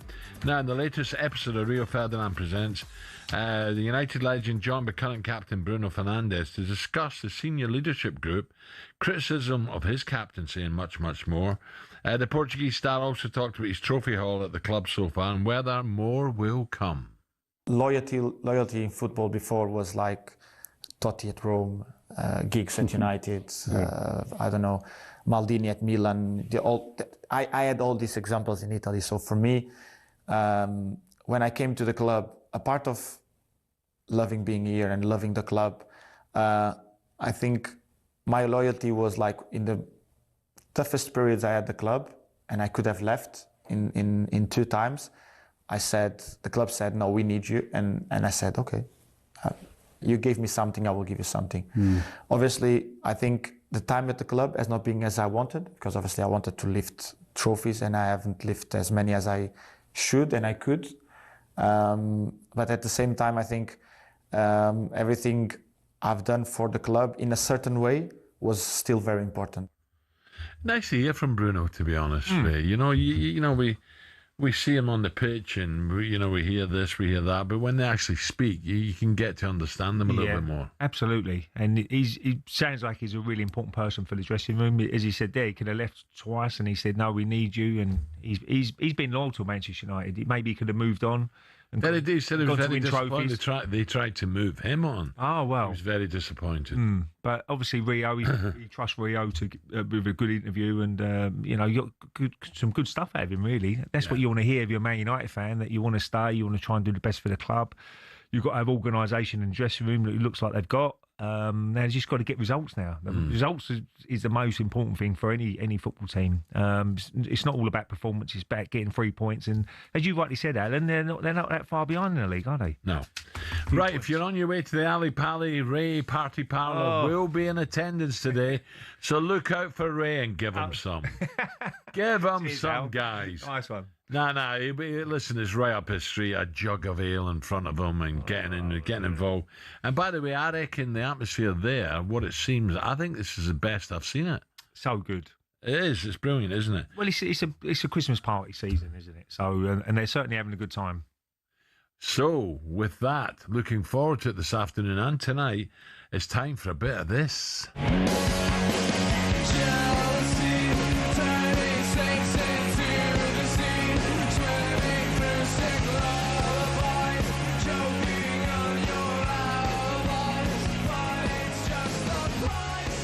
The iconic walk-on theme for British dart star Nathan Aspinall, who last year achieved a run to the quarterfinals where he ran into Luke Littler.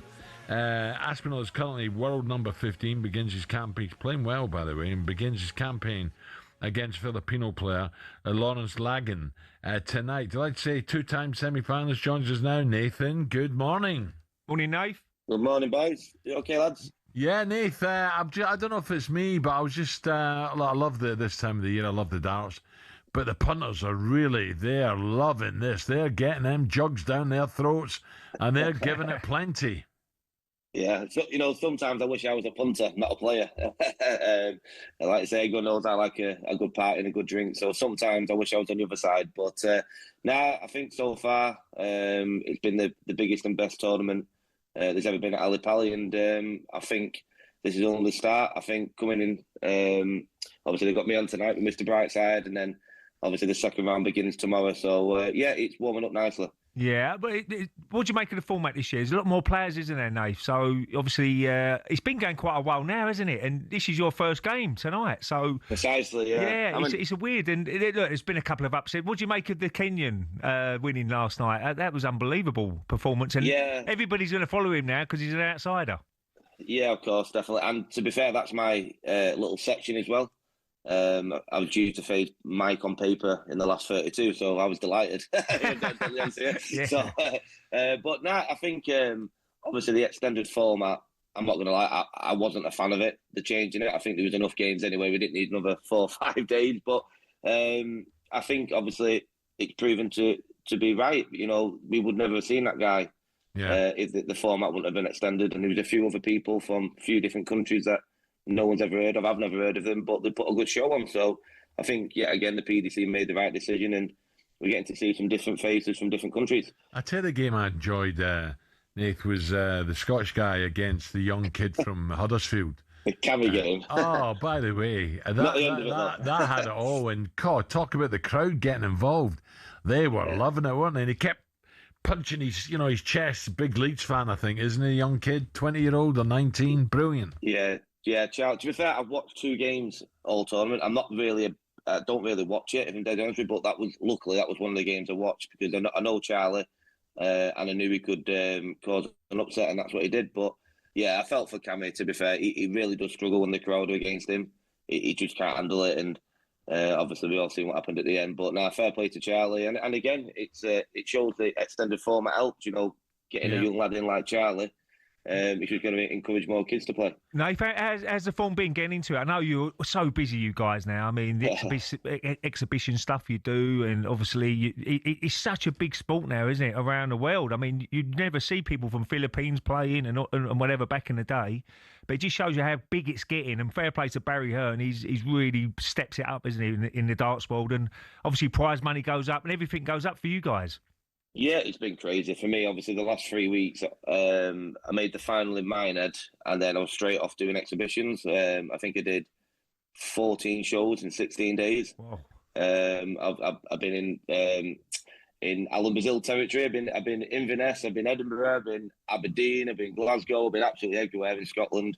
Loads in England. Obviously, we had that charity thing on the Thursday in London. Yeah. So yeah, it's been really, really busy, but it's been good. It's been keeping me practicing, keeping me on my toes, and I feel like this could be the year. I feel really good. I know everyone says it, but I generally do feel probably the most confident I've ever felt going into the World Championship. Yeah, Nathan, is it all about the 2 looks? Who can conquer the 2 looks? The one Nathan. It's the one Nathan, isn't it? Exactly. Yeah. Obviously, on paper, and obviously everyone thinks it's going to be a Luke final. I'm going to put a stop to that, because I'll play Humphries in the last 16 when they get there. So I don't think it's going to happen. What the punters reckon, it's a dead cert that Luke and Luke are going to play in the final. It ain't going to happen, because I'm here to spoil the party. And just what's that wasp, mate? There's a wasp on that stage. I mean, have you got some bug spray with you? Put yourself, because it can put you off, doesn't it? Things like that can put you off big time. Yeah, I was debating taking some on, but I seen that young kid take it on and sprayed himself in the eyes, didn't he? He couldn't see for about 2 legs. So I'll probably not, but I'll probably put some strong aftershave on, and hopefully it doesn't stick on me. Nathan, we wish you well, mate. You're playing well enough, and let's hope, it's a quarter-final, semi-final. Let's hope you get there as well. And Nath, I'd love to stay for the evening session, but I don't think I'll be able to stand up by then, so I might miss that one. I'm in the afternoon session today, but anyway, good luck tonight, mate, and really hope I'm going to come and see you. No, he can't pace himself. Don't you worry about that. with the wrong people to pace myself, that's a problem. Stay off the Jaegers. Yeah, definitely. Nathan, good luck. Good luck, Nate. Yeah, cheers, mate. Nathan Aspinall there. Brilliant. Nice guy as well. That's a good thing to say. I mean, Ray, what's the point of going all the way there if you're not going to stay for the night? What? I'm going for the afternoon session now. Well, I got tickets for the night. I can't get tickets. Nathan will get you one. No. Yeah, he will. Yeah, that's all he needs. Sort you out. But no, he's really he's confident, isn't he? Let's hope that he can go a long way in his tournament. I think he's playing. Well, look, you know what Darcy guys I know him very well. Right? Listen, he can handle the atmosphere. He can handle the pressure. If he's hitting his doubles, you just that's don't what it know, comes down to at the end of the day. Finishing. And there's no 9 darters yet. Not that I've read of. It's a big prize money. Loads underneath. Well, $9, yeah. Okay, so the Nathan Aspinall, Mr. Bright. Good luck, Nathan. Song. Yeah, good luck. 8:43, back in a tick. Still to come. Superstar Breakfast preview on talkSPORT with Benchmarks Kitchens and Joinery. Get trade prices on kitchens to suit all styles and budgets at Benchmarks. Ho, ho, ho! Merry Christmas! And it just don't matter now. Little by little, gave you everything you ever dreamed of. Little by little. Yes, Sam Matface, it's the battle again between Ray and Sam. He's got the hump. We've changed the format, but tough. What's the games? I don't even know the games yet. No. We'll get the games for you now, Ray. Stop panicking. Stop I panicking. need to do a little study up before he comes in. There's some good games as well this weekend, isn't there? Brilliant games. Right, coming up 8:43. talkSPORT Travel next. Superstar Breakfast preview on talkSPORT with Travis Perkins. With 250 hire branches nationwide, it's easy to hire at Travis Perkins.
had some rain lately, haven't we? Oh, yesterday. Non-stop how it was. In Essex. I went back to Canary and it was horrible. It was windy. Really horrible day yesterday. I think it's going to be a bit more brighter today. Looks like it. Look, we can't see out that window. That window we can. And it's blue skies out, which is good news. Okay, 12 minutes to 9 o'clock. talkSPORT breakfast. That's a point. If you've got a long walk ahead, you up that hill way, Ali. You won't make it up there, would you? No, you're going to get soaked. That ain't raining. It's blue skies. Oh yeah, not raining today. Not Ali Pally way. It's not. No. Right, Ray Parlour on his way to the darts. Right, we have some exciting news for you, Ray. My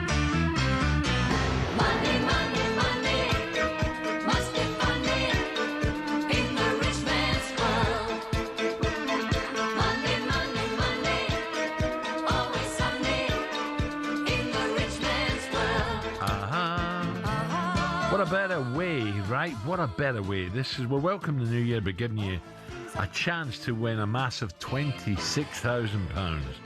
What a better way to kick off 2026 and a chance to win some serious cash. Yep, 26 grand. Imagine the Cobra bombs you could get with that, Ray. Prosecco Joe's been on as well. She's looking forward to it. Shut up. It's our biggest New Year cash giveaway, and it could be yours. It's 26 grand for 2026. Here's how you enter. For your chance to win, text WIN to 83338. That's 83338. Text costs £2.50 plus your standard network rate, or call 0343 423 9761. Give you again, 0343 423 9761. Lines close 12 p.m. 9th of January, 12 p.m. 9th of January 2026. That's when you need to answer your phone if it rings. UK residents only, 18 plus. This is a network promotion. Full T's and C's at talksport.com/win. Your chance to win. Text WIN to 83338. Good luck. Have a go. All the things I could do. If I have a little money, it's a rich man's world. Yeah, see, you shouldn't show me your text and messages back, right? She's got that right up. Who? No. It's fine. No, she don't no like problem at all. No, she doesn't like it. And the doors still knocking them back? Well, what, Minnie Sue Ellen? Minnie Sue Ellen. No, she's all right. They're all good fun. We're looking forward to Christmas, so great. they'll be around, and we'll have a really good time, which is the most important thing, Alan. Will you get your mum round or not? Yeah, my mum will come round. My mum will come round. My brother. So, yeah, we'll have a good time. Jimmy the Cab? I think most households will be good fun, isn't it, on Christmas Jimmy Day? the Cab? Yeah, Jimmy will be round. The other brother still in love? Yeah, Johnny, he's in love, yeah. He's loved up? He's absolutely. Right, now from good to bad, if you're waking up then, I'm sure you won't be surprised to hear that it's been oh God, Les Miserables. Another miserable day for England down under, heading towards the fastest Ashes defeat in more than 100 years, and a lot of people thought this was the year. This was the time it could be really close. Travis Head again, brilliant. Another century, giving the Aussies a lead of 356 runs. And still 6 wickets in hand. So a crushing loss coming the way. England coach Patel was asked, this is how the Bazball era will be defined, and he has said, I don't think it is from our narrative. I think it's everyone else's narrative. We're here to try and win a series against the Aussies and take away the Ashes. Well, let's find out if Jatine is right, and people won't use the series to define Bazball. Some people say it's over. It's finished Bazball. We're joined now by former England fast bowler Goughy, Darren Gough. Goughy, morning, mate. Morning, Goughy. Morning, lads. It's not to be Goughy, is it? We thought this would be close, thought it'd be tight. We had Malcolm Conn on, the Aussie journalist, and I laughed at him 5-0, no chance. Oh, dear. Well, my result, Al's still going 3-2 Australia. So even if we lose this one, my little tip is still up for grabs, 3-2 Australia. But where do you see that coming from now, though, Darren? You know, looking at the way they're playing, you know, it's just I don't know. They look defeated to me, big style, and bowling towards the last few overs there today. Yeah, you're right, mate. I mean, we had a chance. I think it's the hope that kills you, isn't it? I think looking at the series, I honestly thought the stars were all aligning, weren't they? Let's be honest about it. They had their second team playing in the first 2 tests. They've still not got their full strength side. I think Khawaja might go back up top now when Smith comes back in. Weatherall might have to sit out. Khawaja's played well, hasn't he, when he's come in at short notice this game? So they haven't even played their best 11 yet. So that's a bit of a concern. But the way we played today, it showed how flat the pitch is. Archer played magnificent. In fact, he's had a great test match. It looked a bit tight today, and I'll stick to it. When it comes down to it, we ain't got a bowler who can bowl 20 overs in innings. You've just seen Stokes not bowl all day today. The only one who can do it is possibly Potts, who's not playing in the match. So they don't bowl enough overs, these guys. And when it comes to bowling back-to-back innings in a test match, and this has been more like a normal test match with normal cricket shots played on a good wicket, where you think Bazball would be ideal. Just on Stokes there, Was it yesterday, the day before, where he didn't take a single and he sort of just felt his groin a little bit? Maybe he's tweaked something, Gough. He's trying to get through the next 2 tests. Yeah, possibly. Look, we know he's an absolute diamond cricketer. He's a great guy. I think he's a good leader as well. I think he's a top leader. But unfortunately, his body, he's been hammered. As an all-rounder, when you're batting and then you have to bowl, it's not easy. And he's been around a long time now, Stokes, played a lot of cricket. But the last 2 years, and you know this from being sportsman yourself, once you start getting injuries, they just keep coming. Oh, no. They don't stop.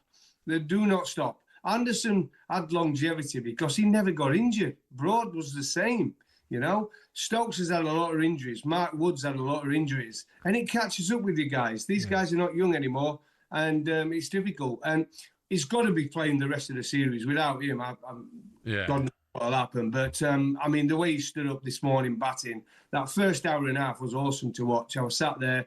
In fact, I nearly chopped my finger off. I was that surprised.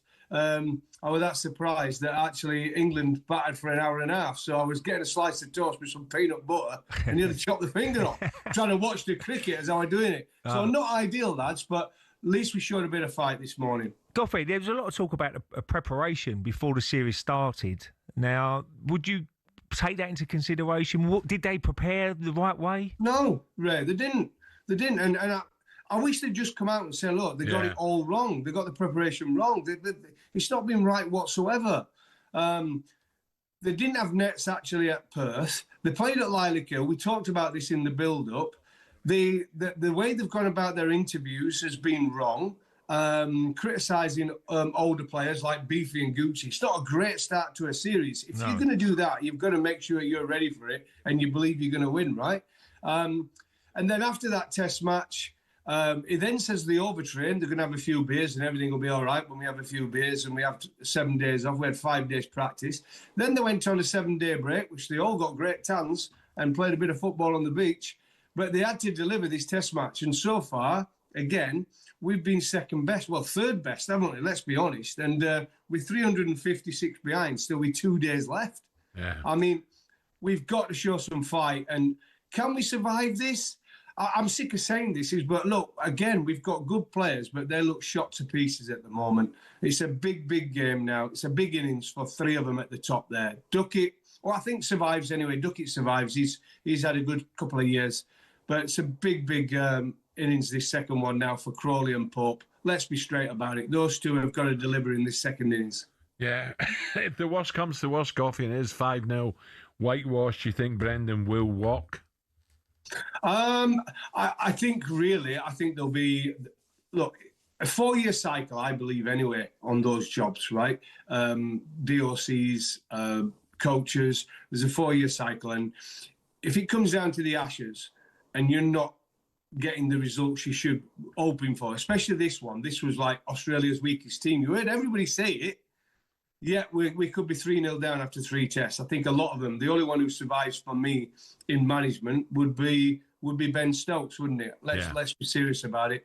Ben Stokes has proven himself to be an hero, a top leader, a top player.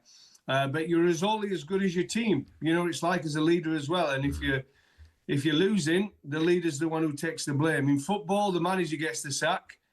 In cricket, it tends to be the captain. But I think the captain survives this no matter what, because I think he's such a good leader. Yeah, Goughy, enjoy tomorrow. Cheers, Goughy. Hope your finger's all right. Thank you. Yeah. Looking well, Goughy, isn't he? Yeah, brilliant. He's definitely got some magic cream. He has. He looked ropey as hell before, but now he's looking better. Well done, Goughy. Right, coming up, Terry Henry has said Arteta's no excuses this season. He simply has to win the league. Is it win or bust for Mikel this season? We'll ask Ray that next. And if you want to have your say, you can call us 03717 22 3344. Can England win one? I don't know. 2 minutes to 9.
Corinthian Casuals are a team in the Combined Counties League Premier Division South. Despite that, they're one of the most important clubs in world football. Here's why.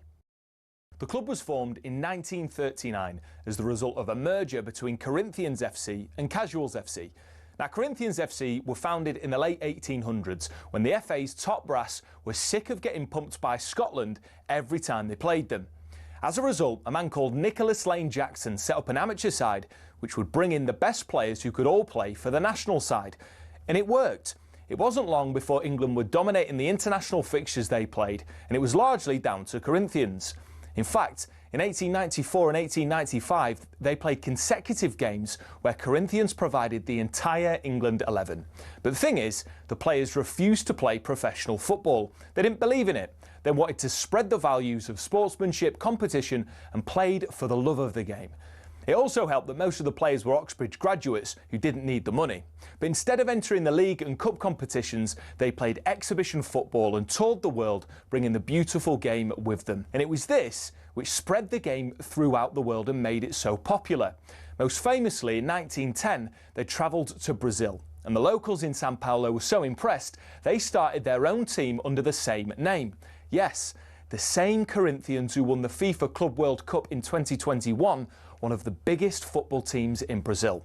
Now, they were global superstars, and despite not being professional, Corinthians drew in the crowds. Everybody wanted to play them, everybody wanted to watch them. So much so, they regularly played the winners of the FA Cup in what eventually became the Community Shield, winning most of the time. They actually inflicted Manchester United's worst defeat, 11-3, a record which still stands to this day. Now, fast forward to today, Corinthian Casuals still don't pay their staff or players. The ethos of sportsmanship is still at the heart of everything that they do. And even though they're a side in the lower leagues, if you make the trip to King George's Field in Tolworth just off the A3, you'll most likely bump into Brazilian Corinthians fans who often make the pilgrimage across the globe just to watch their founding team play.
Six minutes after 9 o'clock. Just a quick one on the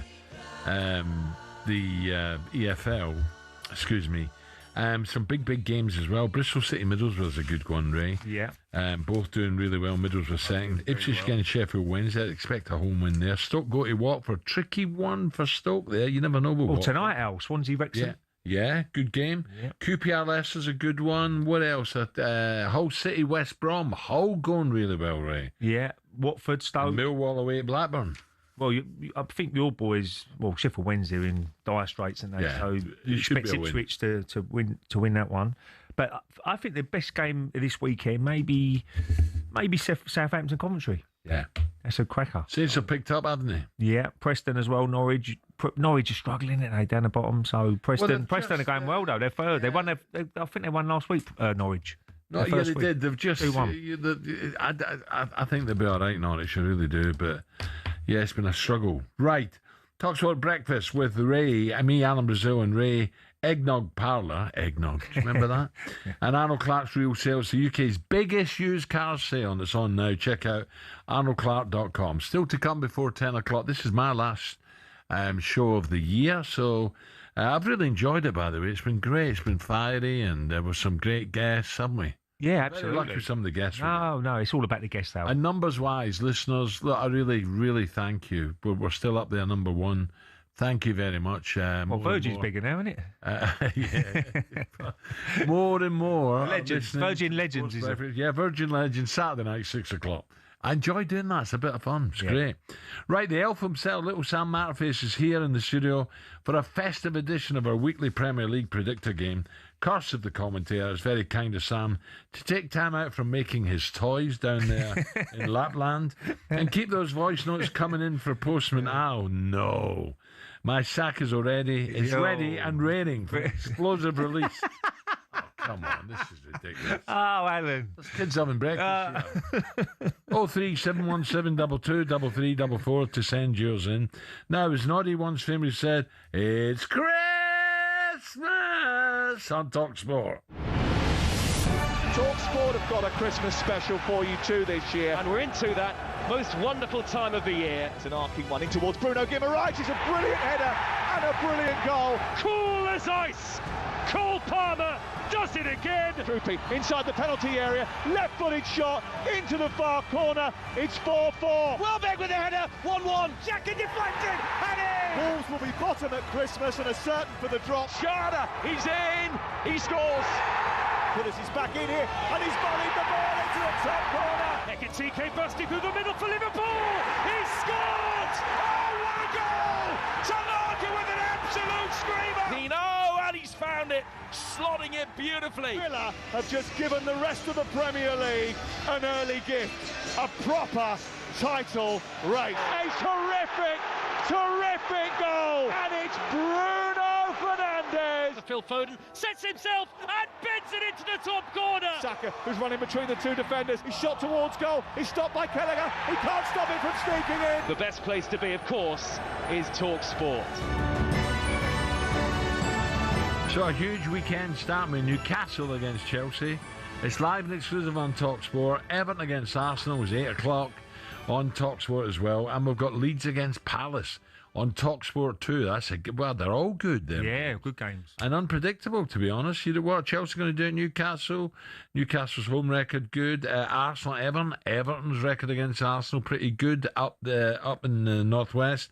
And Leeds Palace. Leeds are playing with a lot of passion as well. So three crackers. Lots in between as well. Spurs, Liverpool, Man City against West Ham. Sunday we'll see more on Villa's title credentials. This is a great game at home to Manchester United. I expect goals here. And on the back of the Sun, no excuses. Ray's former teammate in Arsenal, all-time leading scorer Thierry Henry, has told Arteta that injuries are not an excuse, that they must win the Premier League, and it's got to be this season. He says, injuries, a busy calendar, let's not talk about it. Everyone has their own problems. Let's see who's going to be there at the end. I won't be changing my tune from the beginning of the season. We must win the league. Ray, would you agree with that? I think so. I think it's a great opportunity. Yeah. The squad itself is really, really strong. I think the recruitment was excellent during the summer. They got the right players in. Look, we can argue the striker. And Gyökeres come in and he shows signs that he's going to be a top player for Arsenal, but he still needs to probably score a few more goals if he can. But I certainly believe they have got a great chance. I mean, look, Man City, the problem you're going to have with this season, Man City haven't played great, have they? But they're still 2 points behind. They're beginning to. That's what I'm saying. They're clicking into gear now. And that'd be the worry. Jackie's playing well now. He's beginning to. Very good. Very By good. the way, Pep's put his faith in him. Foden is flying, which is great for England going into the World Cup. There's something he can continue that form. But Haaland, we all know about Haaland. Bangs, these records are unbelievable. So they're just starting to, and you can't discount Aston Villa. They had that brilliant win against Arsenal at Villa Park. It was absolutely rocking, that winning goal. Chelsea, a little bit hit and miss for me. I just think they are hit and miss. You're right. You know, if whoever comes about, probably Arsenal wins it. I can see him at least getting second, but it's how you lose it probably as well. No, you don't want to be second. You don't want to be second. No, of course you don't. Opportunity. Well, you've got 2 points clear. We've got a busy period now, so they just need to don't worry about Man City or Villa or whoever's chasing them. You just got to worry about yourselves. Make sure you get the wins on the board and just hope other teams can do you a favour. But you expect Man City to get a win against West Ham. Do you have faith in him in the big games? Can he produce big games? Well, that's what he's got to do a bit more. You know, it's a much tougher league than Portugal. You know, and I know he's still got to bang the goals in. You still got to get in the right areas. You still got to make the right runs and all that sort of stuff. I still think he's learning to play with certain players. I like him. I like his energy. He's full of endeavour. His energy is brilliant. But I'm not sure he's a quality finisher in big games. No. That worries me. So Ray's got faith in him. But what about Neil Warnock, right? Neil's outspoken, is he? He doesn't think, let's be honest, he doesn't think Arteta's got the balls to win it. But what does Neil think about Gyökeres? I didn't think, in fairness to him, he's done better than what I thought at Arsenal. Because when he was at Coventry, I didn't think he was Premiership, if I'm honest. But I do think he gives them something that they hadn't got. He can hold the ball up. He can bring other people. So if Saka and all the others are scoring goals, then he's worth his money. He doesn't have to score goals doing the job he does, because they never had a man like that. Ray, do you know who I think? We've been spoiled, though, over the years. Do you know he's got to be back soon, hopefully. Saliba and Gabriel, yeah. That makes it, for me, that makes a hell of a difference. Well, I look at it as well. Havertz is getting back now. He can score you a goal. Jesus, as much as he can say he's not an out-and-out striker, but he can also be a danger. Now that makes you got options then for Big Arteta on the bench, especially. When you're chasing a goal or you need a goal, you've got options to look down on your bench and say, look, they can make a difference maybe. But they haven't had that this year, and now they should have that going forward. Jesus and Havertz nearly fit again. So it puts a little bit more pressure on Gyökeres, because if he's not scoring goals, they're going to change it around. Mourinho's done a decent job as striker when he's gone up there as well. But he's all about goals, and what Neil's saying there is totally right. He does bring something different to the team, but it's up to the other players around him, Trossards and Martinellis and Sakas and all them sort of guys, even midfield, to score a few goals themselves. Yeah, you don't want to lose Declan for too long either. Declan's such an important player. Yeah. He's been probably one of the signings of, I know he's a lot of money, £105 million, but no one talks about money. It's a bit like Van Dijk when he went to Liverpool, loads of money. Oh, it's a lot of money for a centre-half, but they didn't look back after that. Absolutely brilliant. What a career he's had at Liverpool. So whether you're driving home for Christmas or out doing some late shopping, download the free talkSPORT app and keep us in your ear all weekend. It's a great weekend coming up. A reminder, Newcastle, Chelsea, Everton, Arsenal and Leeds against Palace exclusively live on the network tomorrow. By the way, as well, I shouldn't forget, Hearts against Rangers and Celtic against Aberdeen up in Scotland. A reminder, so you've got that Leeds Palace game. I can't. What that? Do you see a draw there, Leeds? Oh no! Don't tell me, because we've got some. Oh no! I can't say that. A full list of commentaries available on the live games menu on a wonderful app. So get downloading now. Coming up, here we go. Plenty more Festus fun and more build up to. It's a huge sporting weekend here on talkSPORT. Now, as Noddy once famously said, it's Christmas on talkSPORT.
.20, talkSPORT Breakfast, Ray Parlour, heading to the darts today, Ray.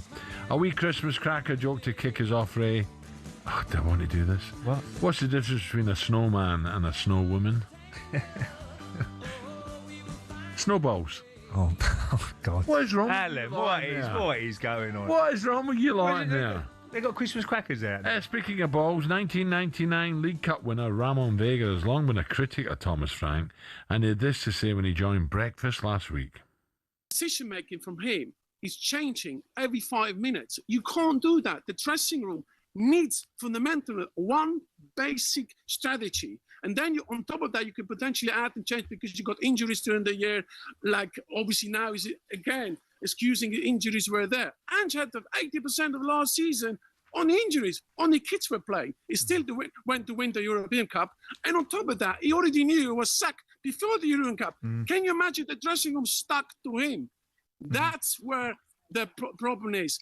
He needs to manage the dressing room. Here, the football is a psychological side point of view. If he doesn't control the dressing room, he can be as good as he wants, as nice as he is, but he hasn't got the balls. He hasn't got a character to do this. Ramon there. Do you know what? It reminds me, because Ramon played, I think it was Grasshopper Zurich, I think. Yeah. International. But I remember my time in Switzerland, Ray, when I'd finished and went out there for, it was only a few games. It turned out a year. Yeah. And I really had a Who great did you play time. for? FC Baden, near Zurich. Okay. Yeah. And do you know what? I always remember the Christmas when Michelle and Lucy were really, really young. And we went in the woods that night, and there was a massive fire, and all the kids were all dressed up, right?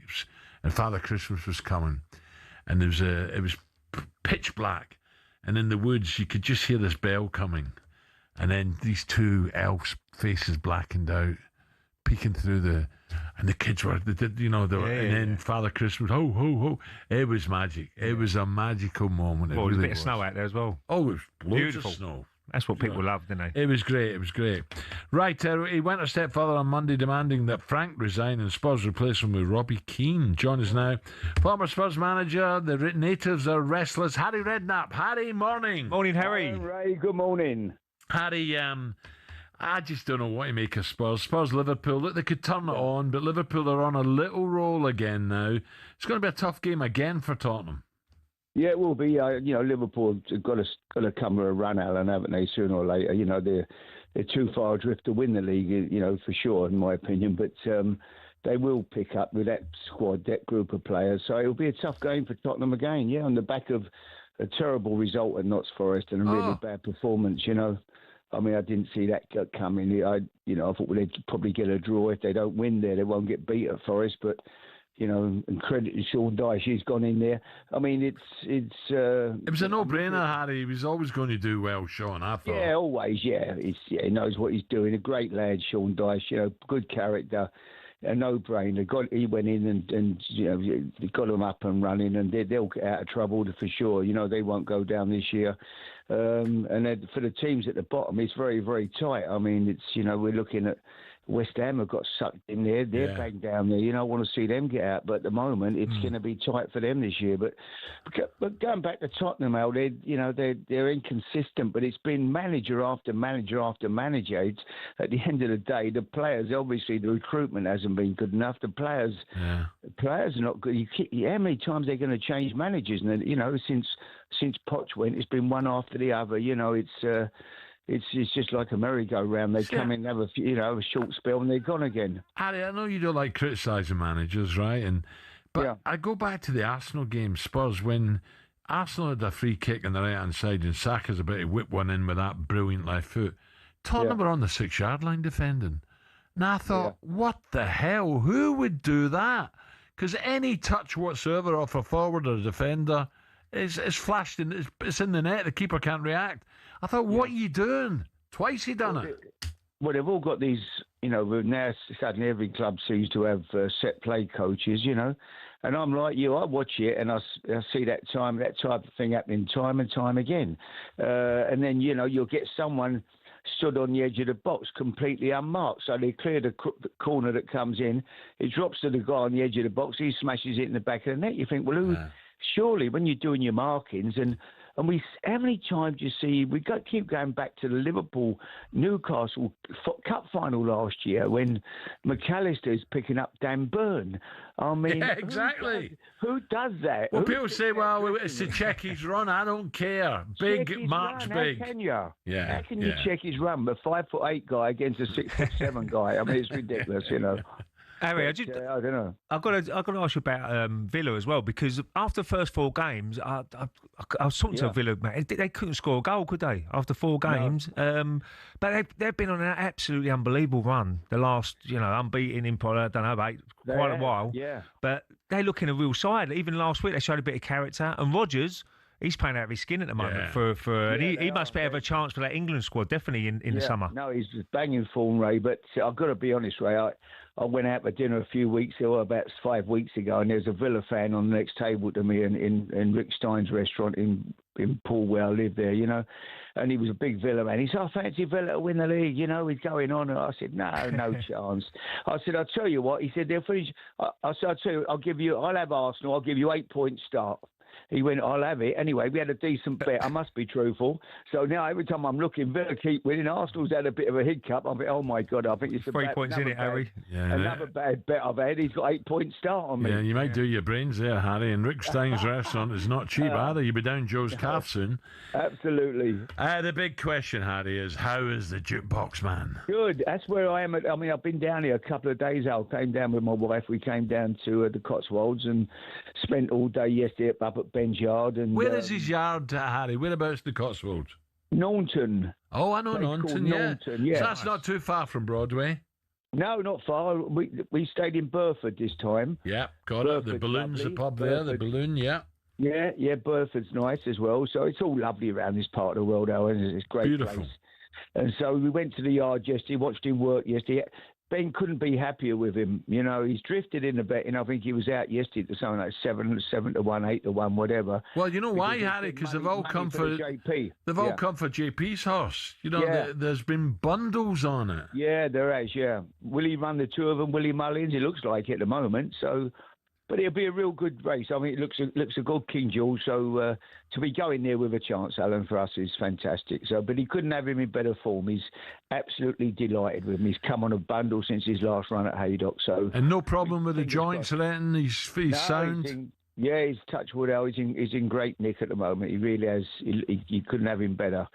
So looking forward to it. Looking forward to Boxing Day. Brilliant. Harry, another game just to... We're hearing, Man City, Pep might be, this might be his last season, maybe Company coming in, or maybe the boy Chelsea coming in. But West Ham go there. You never know with the Hammers, but do you give them any chance of a point even? It's a tough game. Man City are suddenly, they're banging the title race again, aren't they? And they're in form. They're looking to chase Arsenal all the way, So it'll be a tough game for West Ham. But it's just, I'm looking at the bottom of that league and I'm looking, Wolves will go. I mean, I like Rob Edwards, but he's got an impossible task there. Yeah. Scotty Parker's got it all on at Burnley as well. Leeds are showing some passion, Harry. Leeds, they're home with form. That crowd, you've been there enough times, lads. It's an intimidating place to go. Them fans, they get behind their team. So you start looking who's going to go, and I think Forest will be fine, and Brentford have done well. Sunderland have done amazing. West Ham are obviously banging in the relegation race battle, unfortunately. But let's hope they can get out of it. It would be a shame to see them go down for sure. Definitely. Well, Harry, I won't speak to you before Boxing Day, but I'll be glued to the box. Good luck, pal. Yeah, Merry Christmas, Harry. Merry Christmas, boys. Have a good one. Good luck, Harry. I think the jukebox man's got a real chance. Absolutely. But what's it called? Company, JP's horse, they've smashed. What they?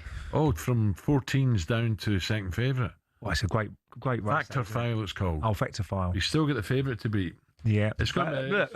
All there is, he just go there. Hopefully, he'll run a really, really top race. He'll be looking at Cheltenham again next year. And by the way, on the Tournament of the Cotswolds, we've got Broadway. Beautiful, isn't it? We're in James Martin Restaurant in the Ligon. We're in with Eamon and all the guys. Oh, lovely. Either the Monday night, the Tuesday night. I keep mixing I think it it's up. Tuesday, isn't it? Yeah, it's going to be great, Ray. It's going to be. Well, it's always a great week out, isn't it? I mean, the racing's fantastic, but the atmosphere is a little bit like the darts today. The atmosphere, but the atmosphere is always really a buzzy. Well, up next, we're going to review it. We'll review the darts as Owen, the Ali Pally, as Owen the Master. No, careful. Owen Bates was knocked out of the World Champs yesterday. Sad news for me and Ali. I don't got a fair idea what's coming. Pun intended.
For every good signing a club makes, there's bound to be a few that don't work out.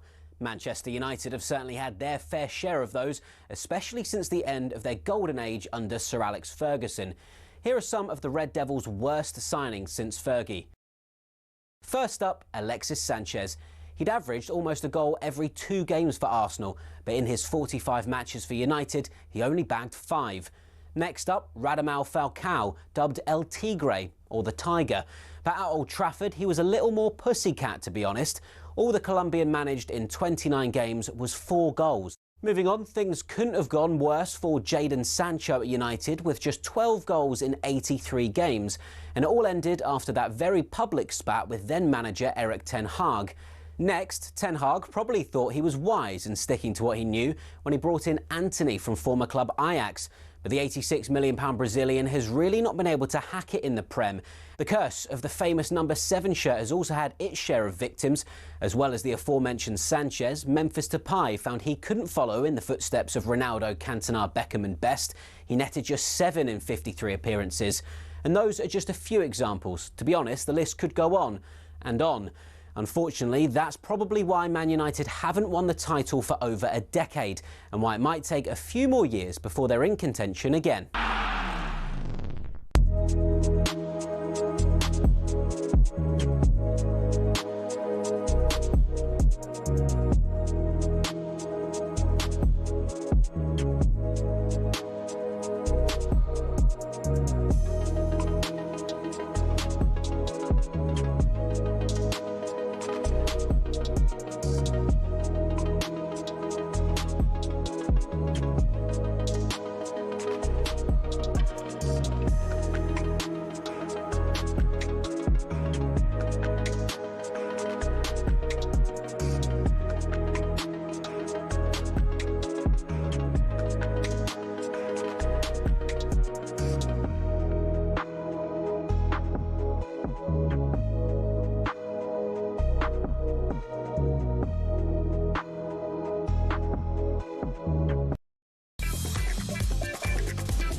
Okay, 25 minutes to 10 o'clock. This is talkSPORT Breakfast with me, Alan Brazil Ray Parlour.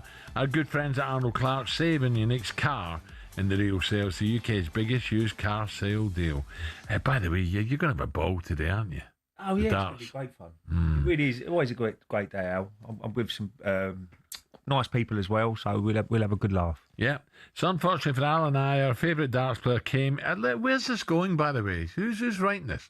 And went very quickly this year as Ali Pali with a 3-0 loss yesterday. Here's a viral clip last year when we learned what used to be this guy's nickname. So British dart star Owen Bates, I know where this is going, has been told he won't be able to use his nickname at the World Championship in December. The Professional Darts Corporation. What are you laughing at? You've not heard the story yet. I've got a fair idea what's coming. Pun intended.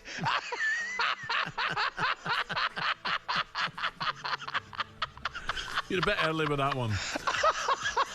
The Professional Darts Competition has ruled against the 20-year-old using his rather amusing moniker after he qualified for the championship on the last day and last game of the Challenge Tour. Bates qualified for the tournament with the Master on the back of his shirt. I'll let you work that one out, but has now been told he will need a new nickname at the World Championship debut. Bates responded to the news on social media by writing, any suggestions on a new nickname? He's got to keep it. Come on. That's you, McCoy. Any suggestions, Ray, for Mr. Bates and what the nickname could be? Oh. It's a difficult one, isn't it? Oh, yeah. Show me my master. Oh, no. So it's a huge week. Well, it is late at night at ours, isn't it? It's a huge weekend of Premier League action on the talkSPORT network. So to preview it all, we're joined by this man. This is great. This makes my Christmas. Well, his very own theme tune. Ho, ho, ho! Merry Christmas! And it just don't matter now. Little by little, gave you everything you dear, oh dear. Oh. Good morning. Morning, Sam. Well, let's hear the song. Oh, sorry. wheels of your life, they're slowly falling off. Little by little, you have Good morning to talkSPORT's chief football commentator, Sam Matterface. How are you, Sam? Merry Christmas. Merry Christmas. You look forward to it? For Christmas? Yeah. Well, I'm spending my Christmas here, pretty much. Games. Games and shows here. So I most of my Christmas is going to be here. I do have Christmas Day. My mum's cooking Christmas dinner. Oh, lovely. For the whole family. So I'm getting... Where's that, Where's that, Sam? Where'd you go? In Manchester. Manchester. So Turkey? Turkey, definitely, yeah. My stepdad will do some... he's very good at cooking. He's a great chef, so great food. It'd be loads of food, loads of wine, loads of whatever during the day, and then back to work on Boxing Day, Manchester United, Newcastle. Is that 8 o'clock? 8 o'clock. So I've got all the day to get over it. So it's almost like 2 days off, really. Perfect.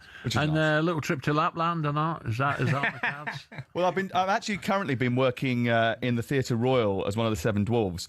But that what one you know? Grumpy after After being docked all the points. Yeah, actually, we haven't talked about that. What? Just tell me who you got on the show today. Gabby Agbonlahor is with us. He's completed his free transfer now. I know it's every Friday now. Every Friday now, yeah. He's completed his free transfer. I think he's fallen out with his bird, I do. Is that what you reckon? I'm sure. He's trying to do as many gigs as he can do now. Is he? Yeah. Oh dear, oh dear. I think she's given him the old elbow. I've got no inside information on that yet. I mean, it's only early days with me and Gabby. First question. And by the way, Crookie's he's doing well. He's way above his class, Crookie, but his missus. Oh right, okay. I wonder where we were going with that. No. Yeah, he's doing well, is he? Yeah, very well. Yes. He's had a good week actually. I was out with him last night. Yeah. So we did Crystal Palace together last night. Then we had a little drink last night. But he was out on Monday night as well. He does love it at the talkSPORT Christmas party. And he got in at 4 o'clock in the morning. Ooh. He wasn't happy, so he went to the pub to have a couple of pints to settle himself down. Did he? Yeah. Good guy. I like that. Good. Right, here we go. It's time now to play a predictor game. Curse of the commentator, Ed. I put a spell on you. 'Cause you're mine. 'Cause you're mine.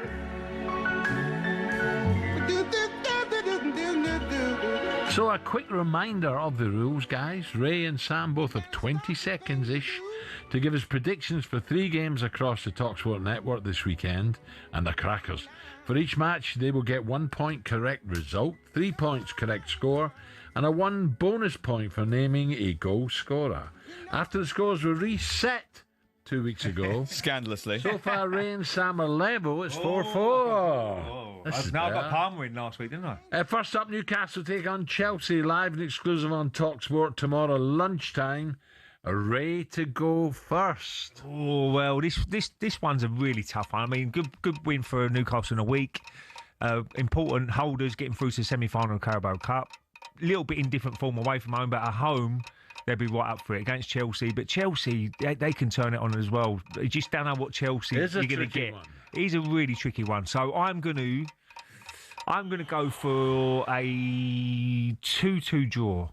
Are you? And I will go Voltameda, who scored an own goal against Sunderland. But it's a weird one, wasn't it? He'd be hoping that he can get back on the right score sheet for Newcastle the weekend. Okay, Sam, 2-2, Voltameda to score first. What about yourself? 22 points at this stage of the season is their lowest total in 4 years. Having a great start, Newcastle United. Very inconsistent, throwing away points from winning positions. That's been a major issue for them. Got a little bit nervy even in the game last Wednesday night that I was at. And look, they're still a good team. Chelsea, you never know what you're going to get with them either, which is a real problem. I'm going to go 1-1, and I'm going to go Johan Visa. Oh, yeah. Visa. Oh, he's back. Okay. He scored a really good poacher's goal on Wednesday night. He worked hard as well, I thought. He did, and that's slightly different with the way they play. When he's in the team, they can press a little bit higher and they'll get more joy, whereas Voltamada plays off a little bit deeper. Okay, 2-2 Ray, 1-1 Sam. Next up tomorrow night, 8 o'clock, we have 2 live and exclusive commentaries on our networks. First up, Everton take on Arsenal on talkSPORT. Sam, you're first up.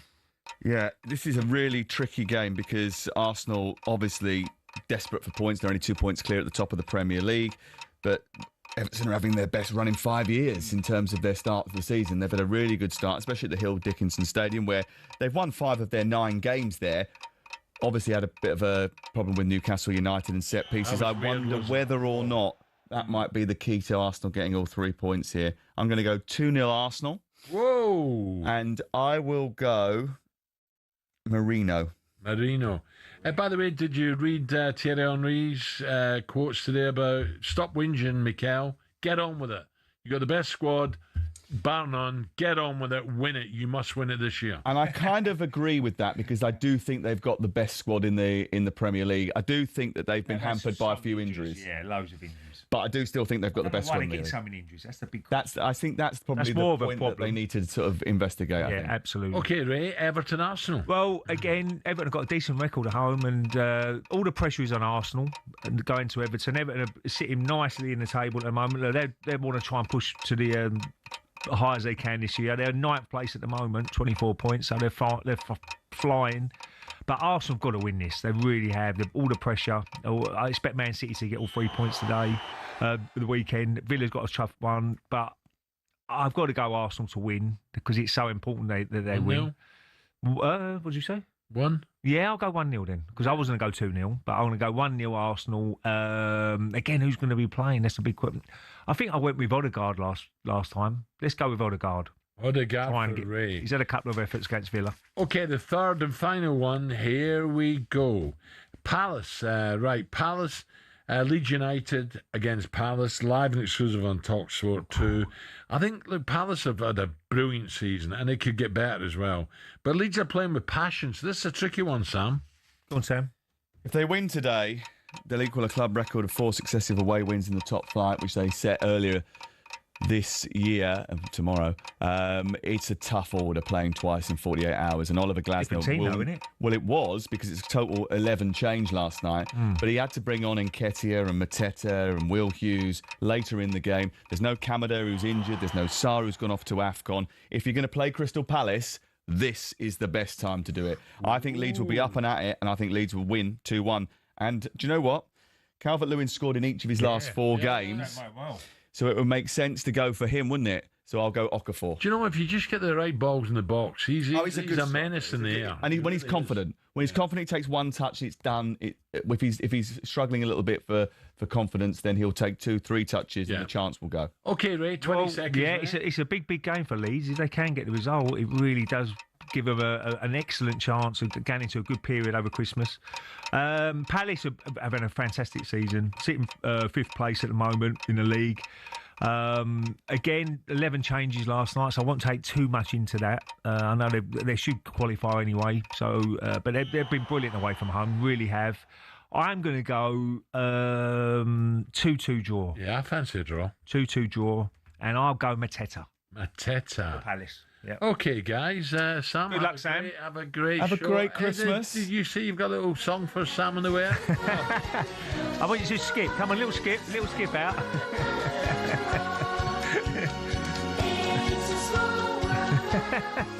He loves you, look. The tiniest bloke in the universe is taking the mick out of me for being small. I personally don't see you small at all. I know. That's because I'm taller than you. Right, there you go. That concludes this week's Curse of the Commentator. Thank you, Sam. Sam. See you, coming up at 10 o'clock, and Ray Parlour. What?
Where'd he go? Where'd he go? Where'd he go?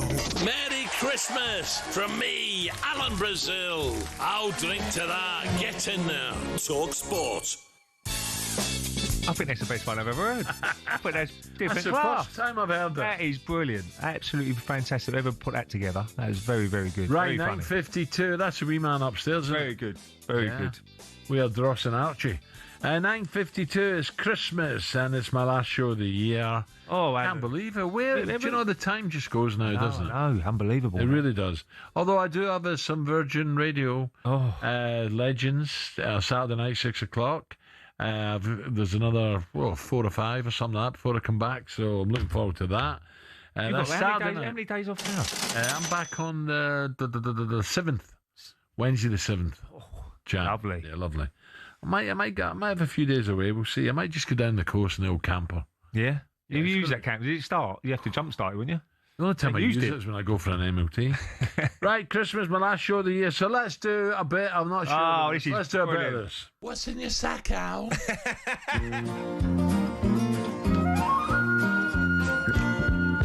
Postman Al, Postman Al, Postman Al, and Parlour, my pal. What's in your sack, Al? We love a Friday morning. While Hugo is still snoring, take a look what's in the sack today. Postman Al, Postman Al, Postman Al, I'm Parlour his pal. Hugo, here boy. Jill wakes him in the morning, Frosty stop him snoring. Let's take a look what's in his sack today. Postman Al, Postman Al, Postman Al, we're the very best pals. We love a Friday morning, champagne's always pouring. Let's both look in our posty sack I don't today. like that last bit. What are we whispering for? Last bit. We've got to change that last bit. I used to love this though. It used to be good fun. Right, Postman Al is back for one time only. A chance for me to empty my... No. A sack full of toys after a long, Be hard generous, year. Adam. You've been sending in your voice notes to 03717 223344. That's all I do in my sleep now. I talk about the telephone numbers. Let's hear the first one, and it's a very good morning. Merry Christmas, James. Morning, Alan Ray. Now, I've got a dilemma. I'm heading out to Sydney for the final test, but it looks like it could be a disaster if we've already lost the series. Shall I go and support the boys, or shall I just abandon it altogether and just drink pina coladas on the beach? Ooh. Oh, you've got to go. Al, No. surely. No. What? We'll go one day. It looks like they're having a great time, even if they're losing. All the Barmy Army. That's what I'm saying. So you might as well go then. Away from the wives and Well, just you might as well getting go. on, aren't they? Well, you might as well go and enjoy the atmosphere with the Barmy Army. No, it's a one in a lifetime. Sydney's a great city. But Oh, it's a great city. Still, no, I'd watch one day. yeah. See how it goes. If they Yeah. do really well, then you go the next day. If they don't, looks like it's all over. Down at the Opera House, there's some lovely bars. Beautiful. There. That's probably one of the best places I've been. See, you know, it's a very, very deep bay there, Sydney Harbour. And I mean, in terms of depth, it's massive. They get everything in there. I've walked the Whales and all sorts get in there. I've walked the bridge out. Yes, but you did not. Did, yeah. Did you? With Arsenal, yeah. That was Arsene Wenger's last trip as manager. Pre-season, they went to Australia, then China. Yeah. And that Australia was the first leg, which was absolutely stunning. And we had to go China, which was a nightmare. Seafood, if you like, and you do, you like. Yeah, I seafood. love my seafood. You would love it there. No, it's so a the great rocks place. and all that. So, but I would definitely go to one of the days then. Yeah. And one of enjoy the days, atmosphere James. with the Barmy Army. All right, next one up. See you, Jimmy. Morning, Al. Morning, Ray. Talk to me. I need some advice here. My stepmom is cooking Christmas dinner this year again, and her turkey is always so dry. But my dad says I have to eat it regardless. What do you think I should do? Easy, Jimmy. Flu bugs around. Lost my appetite. Can't eat. End of. Mince pies. Stuff yourself with food. Say, sorry, I can't have this today. Yeah. And when you get rid of them, steam in. A little bit of advice, Al, to say it's a little bit dry. Can you do a little bit less? Or would they get the You can't say that to a cook on a Christmas Why? day. No, you can't. Oh, you Oh, can. no, Of course you no, can. no, Al. no, no, You got to be no. honest with people. No, not your mother-in-law. You don't. Well, you get your daughter, his missus to tell her. Yeah. Oh, no, just say you've got the flu. I've got the epidemic. Walk away. He might As like soon a as bit they of walk turkey. in or you walk in their house, have a mask on. Well, No, I would definitely get the missus to say, "Oh, can't you just do a little bit less?" Because we like it a little bit more, juicier. No. Well, It's not being horrible, as long is as it? the gravy and the stuffing's good, you've cracked it. That's the thing about cooking. I can't cook, but it's all about timing, isn't it? We do a bit of both. Bit timing? Yeah, we do a bit of both. We'll have a bit of lamb and a bit of turkey. Do you? Yeah. Because some of the mint sauce kids or- don't like turkey. You like mint sauce on it? Yeah, a little bit. Not crazy, but a little bit. Oh. Right, finally, this worries me. It's anonymous. Here we go. Yeah, I've had a bit of a disaster, to be honest. We had the old Christmas party the other night, and my boss, so I don't know, maybe I thought there was something there. I tried to snog her. I just went for it. And, guys, she pied me. She pied me in front of everyone. Everyone in the office saw it. And we've got this end of year meeting today with everyone. I've got to go in. I just know everyone's going to be looking at me. I don't really know how to play it. So just would really appreciate some advice from you guys. Well, you can call him if you like. Alex Crook coming on at 10 o'clock. So you know the number. 03717 22 Well, what'd you do there, Al? I mean, you usually got mistletoe. You can just buck about and go and kiss someone. If you get the right response, deny it. Just say, look, we've all had a few drinks, She come on to me. Just say something, and hopefully you don't lose your job or something. But I'm sure you won't. I'm sure it'll be fine, eh? Oh, yeah. Well, it's only a kiss, isn't it? It's a kiss. I mean, she might know now that you like Try her. to work out You who like that her, was there. huh? I'm trying to work out who it was. See, Christmas parties are funny, aren't they? I was going to say it might have been Ollie, but Ollie's not had a kiss for 8 years, has he? But it was It certainly wasn't DJ Ed. Might have been. Nah, no chance. No chance. When was the party anyway? They had the party the other day, didn't they? The last Monday, wasn't it? Oh, well, last Monday. Oh, good. Right, you're going to behave yourself at that. Of course, yeah. I'm going to buy you a quick one. I'm going to buy you a quick one now. What train have I got going? I'm going to take these Muppets for a quick drink. Okay. Perfect. All right? Yeah. Right, it's a massive Merry Christmas to everyone. I mean this sincerely. Thank you so much for listening all year. And that goes for Ali, Gabby, Ray, all the guests. Really has. Don't forget, I'll be back in the new year. 7th I'm back. Ali's back next week for you, so stay tuned for I'll be back talkSPORT. on Tuesday. I hope that line stays up. But he's in Glasgow for 3 days. Sorry, Ali. For festive fun and all the sporting information you need. And if you're really stuck, Saturday night, 6 o'clock, Virgin Legends.